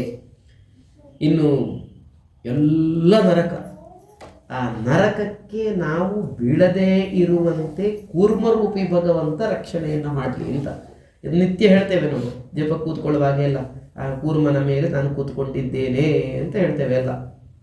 ಕೂರ್ಮ ಸ್ಕಂದದಲ್ಲಿ ನಾನು ಕೂತ್ಕೊಂಡಿದ್ದೇನೆ, ನನ್ನ ಧ್ಯಾನ ಅದು ಕೂರ್ಮರೂಪಿ ಭಗವಂತನಿಂದ ಮುಳುಗದೇ ಇರಲಿ ಅಂತ. ನಾವು ಧ್ಯಾನಕ್ಕೆ ಕೂತಾಗಲೇ ಮುಳುಗೋದು. ಎಲ್ಲೆಲ್ಲಿಯೋ ಯಾವುದ್ಯಾವುದೋ ವಿಚಾರ, ನಿನ್ನೆ ಯಾರ್ಯಾರ ಹತ್ರ ಮಾತಾಡಿದ್ದೇವೆ, ಇವತ್ತು ಎಲ್ಲೆಲ್ಲಿ ಹೋಗಬೇಕು ಅದೆಲ್ಲವೂ ಕೂಡ ಕಣ್ಣು ಮುಚ್ಚಿ ಕೂತಾಗಲೇ ಬರುವಂಥದ್ದು. ಮುಳುಗುತ್ತೇವೆ, ಮುಳುಗಬಾರದು, ದೇವರನ್ನೇ ಆಶ್ರಯಿಸಬೇಕಂತೆ. ದೇವತೆಗಳು ಕೂಡ ಮುಳುಗಿದ್ದಾರೆ, ದಾನವರೂ ಮುಳುಗಿದ್ದಾರೆ, ಬೆಟ್ಟವೂ ಕೂಡ ಮುಳುಗುತ್ತದೆ. ನಾವು ಬೆಟ್ಟದಂತೆ, ದೇವತೆಗಳು ಮುಳುಗುತ್ತಾರೆ, ದಾನವರು ಮುಳುಗುತ್ತಾರೆ, ಬೆಟ್ಟವು ಮುಳುಗುತ್ತದೆ. ನಾವು ಬೆಟ್ಟದ ಹಾಗೆ, ನಮ್ದು ಆಕೃತಿ ಮಾತ್ರ, ಒಳಗೆ ಏನಿಲ್ಲ ಅಂತ ನಮ್ಮನ್ನ ಕೂರ್ಮರೂಪಿ ಭಗವಂತ ನಮ್ಮ ಅಡಿಗೆ ಬಂದು ನಮಗೆ ಆಧಾರಭೂತನಾಗಿದ್ದರೆ ನೀರಲ್ಲೂ ನಾವು ಮುಳುಗುವುದಿಲ್ಲ. ಮುಳುಗಲಿಕ್ಕೆ ಅವಕಾಶ ಇರುವ ಸ್ಥಳವೇ ನೀರು. ಆ ನೀರಿನಲ್ಲಿ ನಾವಿದ್ರೂ ಕೂಡ ಮುಳುಗುವುದಿಲ್ಲ. ಬೆಟ್ಟ ನೀರಲ್ಲಿ ತೇಲುವುದು ಅಂತ ಇಲ್ವೇ ಇಲ್ಲ. ಆದರೆ ಭಗವಂತ ಬೆನ್ನು ಕೊಟ್ಟ ಅಂತಂದರೆ ನೀರಲ್ಲಿ ಮುಳುಗಬೇಕಾಗಿರ್ತಕ್ಕಂಥ ಬೆಟ್ಟ ಅದು ತೇಲ್ತದೆ. ತೇಲುವಂತೆ ಭಗವಂತ ಕೂರ್ಮರೂಪಿ ಭಗವಂತ ತಾನು ಮಾಡ್ತಾನೆ. ಹಾಗಾದರೆ ಕೂರ್ಮರೂಪಿ ಭಗವಂತ ಏನಿದ್ದಾನೆ ಅವ ನಮ್ಮನ್ನು ರಕ್ಷಣೆ ಮಾಡಲಿ ಅಂತ. ಧ್ಯಾನಕ್ಕೆ ಕೂತಾಗ ಆ ಕೂರ್ಮ ಅದು ಕೂರ್ಮೋಂಗಾನೀವ ಅಂತ ಹೇಳಿಕೊಂಡು ಅಂಗವನ್ನೆಲ್ಲವನ್ನು ಕೂಡ ಒಳಕ್ಕೆ ಎಳ್ಕೊಳ್ತದಂತೆ. ಬೇಡದಿದ್ದಾಗ ಅಂಗವನ್ನೆಲ್ಲವನ್ನು ಕೂಡ ಎಳ್ಕೊಳ್ತದೆ, ಬೇಕಾದಾಗ ಅದನ್ನೆಲ್ಲವನ್ನು ಕೂಡ ಹೊರಕ್ಕೆ ಬಿಡುತ್ತದಂತೆ. ಹಾಗೆ ಇಂದ್ರಿಯಗಳನ್ನೆಲ್ಲ ಎಳ್ಕೊಳ್ಬೇಕಂತೆ ನಾವು ಧ್ಯಾನ ಪೂಜೆ ಇತ್ಯಾದಿಗಳನ್ನೆಲ್ಲ ಮಾಡುವಾಗ. ಮತ್ತೆ ಬೇಕಾದರೆ ಬಿಡಬೇಕು. ಈ ರೀತಿಯಾಗಿರ್ತಕ್ಕಂತಹದ್ದನ್ನು ಕೂರ್ಮರೂಪಿ ಭಗವಂತ ವಿಶೇಷವಾಗಿ ನಮಗೆ ಮಾಡಿ ನಾವು ನರಕಕ್ಕೆ ಬೀಳದೇ ಇದ್ದಂತೆ ನಮ್ಮನ್ನು ಕಾಪಾಡಬೇಕು ಅಂತ ಕೇಳ್ಕೊಳ್ಬೇಕಂತೆ. ಧನ್ವಂತರಿ ಭಗವಾನ್ ಪಾತ್ವ ಅಪತ್ಯಾತ್, ಅಪತ್ಯದಿಂದ ಧನ್ವಂತರೂಪಿ ಭಗವಂತ ನಮ್ಮನ್ನು ಕಾಪಾಡಬೇಕಂತೆ. ನಾವು ಅಪತ್ಯವನ್ನು ತಿಂದು ರೋಗವನ್ನು ಭರಿಸಿ ರೋಗ ಪರಿಹಾರಕ್ಕೆ ಧನ್ವಂತರಿ ಧನ್ವಂತರಿ ಅಂತ ಹೇಳುವುದಕ್ಕಿಂತ ಯಾವುದು ನಮಗೆ ಅಪಥ್ಯವೋ ಅದು ನಮಗೆ ಬೇಡ ಅಂತ ಅನ್ನಿಸುವ ಹಾಗೆ ಧನ್ವಂತರಿ ರೂಪಿ ಭಗವಂತ ನಮ್ಮನ್ನು ಮಾಡಿ ನಮ್ಮ ರಕ್ಷಣೆಯನ್ನು ಮಾಡಲಿ ಅಂತ ಕೇಳ್ಕೊಳ್ಬೇಕಂತೆ. ಇಲ್ಲಿ ವಾದಿರಾಜರು ಅವರ ನಾರಾಯಣ ವರ್ಮದ ಅನುವಾದವನ್ನು ಮಾಡುವಾಗ ವಿಪತ್ತಿನಿಂದ ಅಂತ ಹೇಳ್ತಾರೆ. ಧನ್ವಂತರಿ ನಮ್ಮನ್ನು ವಿಪತ್ತಿನಿಂದ ರಕ್ಷಣೆ ಮಾಡಲಿ ಅಂತ. ಈ ಅಪತ್ಯವನ್ನು ತಿಂದರೆ ಏನಾಗ್ತದೆ ಅಂತ ಪ್ರಶ್ನೆ. ಅಪತ್ಯವನ್ನು ತಿಂದರೆ ವಿಪತ್ತು ಬರ್ತದೆ ಅಂತ ಅಲ್ಲಿ ಉತ್ತರ ಕೊಟ್ಟಿದ್ದಾರೆ. ನಮ್ಗೆ ಯಾವುದು ಪಥ್ಯ ಅಲ್ವೋ, ನಮ್ಗೆ ಯಾವುದು ಹಿತ ಅಲ್ವೋ, ನಮಗೆ ಯಾವುದು ಯೋಗ್ಯ ಅಲ್ವೋ ಅದನ್ನು ನಾವು ತಿಂತೇವೆ ಅಂತಂದರೆ ಅದರಿಂದ ವಿಪತ್ತು. ವಿಪತ್ತು ಅಂದರೆ ಭಗವತ್ ಸ್ಮೃತಿ ತಪ್ತದೆ. ಯಾವುದು ನಿಷಿದ್ಧವೋ, ಯಾವುದು ನಮಗೆ ಬೇಡವೋ ಅಂಥದ್ದನ್ನೇ ನಾವು ತಿಂತಾ ಇದ್ದೇವೆ ಅಂತಂದರೆ, ಇಲ್ಲಿಗೋ ರಸ್ತೆ ಬದಿಯಲ್ಲೆಲ್ಲ ಸಿಗುವಂಥದ್ದು ಮಾರುವಂಥದ್ದನ್ನೆಲ್ಲ ನಾವು ತಿಂದರೆ ಮರು ದಿವಸ ಜಪ ಕೂತಾಗ ಅದರದ್ದೇ ತೇಗು ಬರ್ತದೆ. ಬಂದಾಗ ನಾವೊಂದು ಮನಸ್ಸೆಲ್ಲ ಅಲ್ಲಿಗೆ ಹೋಗ್ತದೆ. ಒಂದು ಕ್ಷಣದಲ್ಲಿ ನಮ್ಮನ್ನು ಅಲ್ಲಿಗೆ ಹೇಳ್ಕೊಂಡು ಹೋಗ್ತದೆ. ಅಲ್ಲಿ ಯಾರ್ಯಾರಿದ್ರು ಏನು ಕತೆ ಎಲ್ಲ ಅದೇ ವಾತಾವರಣ. ಮನೇಲಿ ಕೂತದ್ದು ಸ್ನಾನ ಮಾಡಿ ದೇವರ ಮನೆಯಲ್ಲಿ, ಆದರೆ ಅವನು ಇರುವಂಥದ್ದು ಮಾನಸಿಕವಾಗಿ ಅಲ್ಲಿ. ಹಾಗಾದರೆ ಅದು ಆಗಬಾರ್ದು ಅಂತಂದರೆ ನಮಗದು ರುಚಿಯಾಗಬಾರ್ದು ಅಂತಂದರೆ ಅದು ವಿಶೇಷವಾಗಿ ಧನ್ವಂತರಿ ಅನುಗ್ರಹದಿಂದ ಇದು ನನಗೆ ಬೇಡ ಅಂತ ಆತ ನಮ್ಮ ಮನಸ್ಸಿಗೆ ತಂದುಕೊಡಬೇಕು. ಕೊಡುವ ಮೂಲಕ ನಮ್ಮನ್ನು ರಕ್ಷಣೆ ಮಾಡಬೇಕು. ಧನ್ವಂತರವಿಹಿ ಭಗವಾನ್ ಪಾತ್ವ ಅಪತ್ಯಾತ್. ದ್ವಂದ್ವ, ಬೇಕೋ ಬೇಡುವ ಅಂತ ವೃಷಭರೂಪಿ ಪರಮಾತ್ಮ ನಮ್ಮನ್ನು ಯಾವುದಾದ್ರೂ ಒಂದು ನಿರ್ಧಾರ ತಗೊಳ್ಳುವ ಹಾಗೆ ಮಾಡಲಿ. ಯಜ್ಞಶ್ಚ ಲೋಕಾದುತತ್ಕೃತಾನ್ನಃ ಬಲುಗಣಾತ್ ಕ್ರೋಧವಶಾದ ಹೀಂದ್ರ. ಈ ಬಲರಾಮನಲ್ಲಿರ್ತಕ್ಕಂಥ ಭಗವಂತ ಸರ್ಪಗಳಿಂದ ನಮಗೇನು ಕೂಡ ಆಗದೇ ಇರುವಂತೆ ಕಾಪಾಡಲಿ. ಈ ಅಜ್ಞಾನ ನಮ್ಮಲ್ಲಿ ಎಷ್ಟೋ ಕೆಲಸವನ್ನು ಮಾಡಿಸಿಬಿಡ್ತದಂತೆ. ಅಜ್ಞಾನದಿಂದ ದುಃಖ ಅಂತೆ, ಅಜ್ಞಾನದಿಂದ ಭಯ ಅಂತೆ, ಅಜ್ಞಾನದಿಂದ ರೋಗ ಅಂತೆ. ಇದೆಲ್ಲದಕ್ಕೂ ಕೂಡ ಕಾರಣ ಅಜ್ಞಾನ ಅಂತೆ. ದ್ವೈಪಾಯನ ವೇದವ್ಯಾಸರೂಪಿ ಭಗವಂತ ಕಾಲಕ್ಕೆ ನಮಗೆ ಜ್ಞಾನದ ಉಪದೇಶವನ್ನು ಮಾಡಲಿ. ಅಂದರೆ ಅದು ಕೇಳಿದ್ದನ್ನೇ ನೆನಪಿಗೆ ತಂದು ಕೊಡುವ ಮೂಲಕ ಸಾಧನೆ ಅನ್ನುವಂಥದ್ದೇನುಂಟೋ ಅದನ್ನು ವಿಶೇಷವಾಗಿ ಮಾಡಿಸಲಿ. ದಾರಿ ತಪ್ಪಿಸಿದ ರೂಪ ಬುದ್ಧ ರೂಪ, ಅದು ನನ್ನನ್ನು ದಾರಿ ತಪ್ಪದೇ ಇರುವಂತೆ ಕಾಪಾಡಲಿ. ಜೈನ ಮತ ಎಷ್ಟು ಚೆನ್ನಾಗಿ ಉಂಟು ನೋಡ್ರಿ. ಏನಿಲ್ಲ ಅವರಲ್ಲಿ, ಎಷ್ಟು ನಮ್ಮಲ್ಲಿ ಉಂಟು ಅಷ್ಟು ಇಲ್ಲ. ಸಂಪಾದನೆ ಮಾಡಿದ್ರಲ್ಲಿ ಎಷ್ಟೋ ಗೋಬಿಗೆಲ್ಲ ಮೀಸಲಿಡ್ತಾರೆ. ಎಲ್ಲ ಬಸ್ ಸ್ಟ್ಯಾಂಡಲ್ಲೂ ಅವರದ್ದೇ ನೀರನ್ನು ನಾವು ಕುಡಿಬೇಕು. ಜಲದಾನ ಮಾಡ್ತಾರ್ರಿ, ಶುಭ್ರವಾಗಿರ್ತಾರೆ. ಯತಿಗಳಿಗೆಲ್ಲ ಎಷ್ಟು ಗೌರವ ಕೊಡ್ತಾರೆ. ಅವರಿಗೆಲ್ಲ ಮತ್ತೊಂದು ಊರಿಗೆ ಹೋಗುವ ತನಕ ನಡ್ಕೊಂಡು ಹೋಗ್ತಾರೆ ಅವರ ಹಿಂದೆ. ಇಲ್ಲ ಒಳ್ಳೆಯದಪ್ಪ, ಅದು ಯಾರ ಹಿಂಸೆ ತಂಟೆಗೆ ಹೋಗುವುದಿಲ್ಲ ಅಂತ ಹೇಳಿಕೊಂಡು ನಾವು ಆ ಕಡೆಗೆ ಆಕರ್ಷಿತರಾಗುವ ಹಾಗೆ ಬೇಕಾದಷ್ಟು ಅಲ್ಲಿದೆ. ಅವರಿಗೆ ದುಡ್ಡು ಮಾಡಲಿಕ್ಕೂ ಗೊತ್ತಿದೆ, ಸಂಪತ್ತೂ ಇದೆ, ಆ ಸಂಪತ್ತನ್ನು ಸದ್ವಿನಿಯೋಗವೂ ಮಾಡ್ತಾರೆ. ಎಷ್ಟು ಅಂತ ಹೇಳಿದರೆ ಹೋಟೆಲ್ಗಳಲ್ಲೂ ಕೂಡ ಜೈನರ ಊಟ ಅಂತ ಹೇಳಿಕೊಂಡೆ ಪ್ರಸಿದ್ಧಿ, ಈರುಳ್ಳಿ ಬೆಳ್ಳುಳ್ಳಿ ಇಲ್ಲದೇ ಇದ್ದದ್ದು ಅಂತ. ಅದಕ್ಕೆ ಅಷ್ಟು ಇದೆ ಅವರಿಗೆ. ಎಂಥದ್ದು ನಮಗೇನು ಅಂತ ಹೇಳಿಕೊಂಡು ಭಾಳ ಹತ್ರ ರುಚಿ ತರಿಸ್ತದೆ. ಹಿಂಸೆಗೆ ಹೋಗುವುದಿಲ್ಲ, ಏನು ಮಾಡೋದಿಲ್ಲ, ಆಗದೇ ಇರುವಂತೆ ವಿಶೇಷವಾಗಿ ಅದೆಲ್ಲವೂ ಕೂಡ ಆ ಬುದ್ಧನು ನಮ್ಮನ್ನು ಕಾಪಾಡಿ. ಬುದ್ಧ ನೀವು ಬರಬೇಡ್ರಿ ಅಂತ ಹೇಳಿಕೊಂಡು ನಮ್ಮನ್ನು ಇದೇ ಮತದಲ್ಲಿ ಇರುವಂತೆ ಅದರಲ್ಲಿ ಆಕರ್ಷಣೆ ನಮಗೆ ಕೊಡದೆ ವಿಶೇಷವಾಗಿ ರಕ್ಷಣೆ ಅನ್ನುವಂಥದ್ದು ಎಂಥದನ್ನು ಮಾಡಲಿ. ಈ ಕಲಿಕಾಲದ ಮಲಗಳು ದೋಷಗಳು ನಮ್ಮಲ್ಲಿ ಪ್ರಭಾವ ಬೀರದೇ ಇರುವಂತೆ ಕಲ್ಕಿ ವಿಶೇಷವಾಗಿ ನಮ್ಮನ್ನು ರಕ್ಷಣೆ ಮಾಡಲಿ. ಪ್ರಾತಃ ಕಾಲದಲ್ಲಿ ಕೇಶವ, ಸಂಗಮ ಕಾಲದಲ್ಲಿ ಗೋವಿಂದ, ವಿಶೇಷವಾಗಿ ನಾರಾಯಣ, ಮಧ್ಯಾಹ್ನ ಕಾಲದಲ್ಲಿ ವಿಷ್ಣು, ಮಧ್ಯಾಹ್ನದ ನಂತರ ವಿಶೇಷವಾಗಿ ಹೀಗೆ ಒಂದೊಂದು ಕಾಲದಲ್ಲಿ ಭಗವಂತನ ಒಂದೊಂದು ರೂಪಗಳು ನಮ್ಮನ್ನು ಸಂಧ್ಯಾಕಾಲದಲ್ಲಿ ಎಲ್ಲ ಕಾಲದಲ್ಲೂ ಕೂಡ ರಕ್ಷಣೆ ಎನ್ನುವಂಥದ್ದು ಎಂಬುದನ್ನು ಮಾಡಲಿ. ಭಗವಂತನ ಆಯುಧಗಳು ಚಕ್ರಂ ಯುಗಾಂತಾನಂತಿ, ಸುದರ್ಶನ ಚಕ್ರ, ಗದೆ ಇತ್ಯಾದಿಗಳು ಎಲ್ಲವೂ ಕೂಡ ಕಾಲ ಕಾಲಕ್ಕೆ ರಕ್ಷಣೆ ಅನ್ನುವಂಥದ್ದು ಏನುಂಟೋ ಅದನ್ನು ಮಾಡಲಿ ಅಂತ ಹೇಳ್ತಾ, ನಮಗೆ ಗ್ರಹಗಳಿಂದ ಬರತಕ್ಕಂಥ ಭಯ ಎನ್ನೋ ಭಯಂ ಗ್ರಹೇಭ್ಯೋ ಭೂತ್ ಕೇತುಭ್ಯ ನೃಭ್ಯೇವಚ, ಮನುಷ್ಯರಿಂದ ಭಯ, ಸರ್ಪಗಳಿಂದ ಭಯ, ಸರೀಸೃಪೇಭ್ಯೋ ದಂಷ್ಟ್ರಿಭ್ಯೋ, ಹಲ್ಲುಗಳಿರ್ತಕ್ಕಂತಹ ಒಂದು ಪ್ರಾಣಿಗಳಿಂದ ಬರ್ತಕ್ಕಂತಹದ್ದು, ಭೂತಗಳಿಂದ ಭಯ ಅನ್ನುವಂಥದ್ದು ಏನುಂಟೋ ಅದು ಅಘೆಭ್ಯೇವಚ, ಪಾಪವುಳ್ಳ ಅವುಗಳಿಂದ ಬರಬಹುದಾಗಿರ್ತಕ್ಕಂಥ ಭಯ ಅಥವಾ ಪಾಪದಿಂದ ನಮಗೆ ಬರಬಹುದಾಗಿರ್ತಕ್ಕಂಥ ಭಯ. ಪಾಪವು ಕೂಡ ನಮ್ಮಲ್ಲಿ ಭಯವನ್ನು ಉತ್ಪತ್ತಿ ಮಾಡಿಸ್ತದಂತೆ. ಪುಣ್ಯಾತ್ಮನೇ ಅಂತಂದರೆ ಅವನಿಗೆ ಸ್ವಲ್ಪ ಭಯ ಇರುವುದಿಲ್ಲಂತೆ ಕೆಲವೊಮ್ಮೆ. ಹೀಗೆ ಇದೆಲ್ಲವೂ ಕೂಡ ಆ ಭಗವಂತನ ನಾಮ ಪರಿಹರಿಸಲಿ. ಇಂಥ ಭಯವನ್ನೆಲ್ಲ ಭಗವಂತನ ನಾಮ ಅನ್ನುವಂಥದ್ದು ಏನುಂಟೋ ಅದನ್ನು ಪರಿಹರಿಸಲಿ. ಸರ್ವ ಆಪತ್ತುಗಳನ್ನು ಕೂಡ ಹರಿನಾಮ ವಿಶೇಷವಾಗಿ ನಮ್ಮ ಬುದ್ಧಿಯನ್ನು, ಇಂದ್ರಿಯನ, ಮನಸ್ಸನ್ನು ಅದನ್ನೆಲ್ಲವನ್ನು ಕೂಡ ಕಾಪಾಡಲಿ ಅಂತ ಹೇಳ್ತಾ, ಈ ಇಡೀ ಪ್ರಪಂಚ ದೇವರ ಅಧೀನ. ಇಡೀ ಪ್ರಪಂಚದಲ್ಲಿ ಎಲ್ಲವೂ ಕೂಡ ಭಗವಂತನ ಕೈಯಲ್ಲಿದೆ. ಇಡೀ ಪ್ರಪಂಚದಲ್ಲಿರ್ತಕ್ಕಂಥ ಎಲ್ಲ ವಸ್ತುವು ಕೂಡ ಭಗವದ್ ಅಧೀನ. ಕೊನೆಗೆ ಇಷ್ಟನ್ನಾದರೂ ಗಟ್ಟಿ ತಿಳ್ಕೊಳ್ಳೋಣ ಸಾಕು. ಯಥಾಹಿ ಭಗವಾನೇವ ವಸ್ತುತಃ ಸದಸಚ್ಚಯತ್, ಸತ್ ಅಸತ್ ಎಲ್ಲ ವಸ್ತುಗಳಲ್ಲಿ ಕೂಡ ದೇವರಿದ್ದಾನೆ, ಅವನು ಇಲ್ಲದ ಸ್ಥಳ ಇಲ್ಲ. ಅಂದರೆ ಎಲ್ಲವೂ ಕೂಡ ಭಗವಂತನ ಅಧೀನ ಅನ್ನುವಂತಹ ಸತ್ಯ ನನ್ನ ತಲೆಯಲ್ಲಿ ಯಾವತ್ತೂ ಇರಲಿ.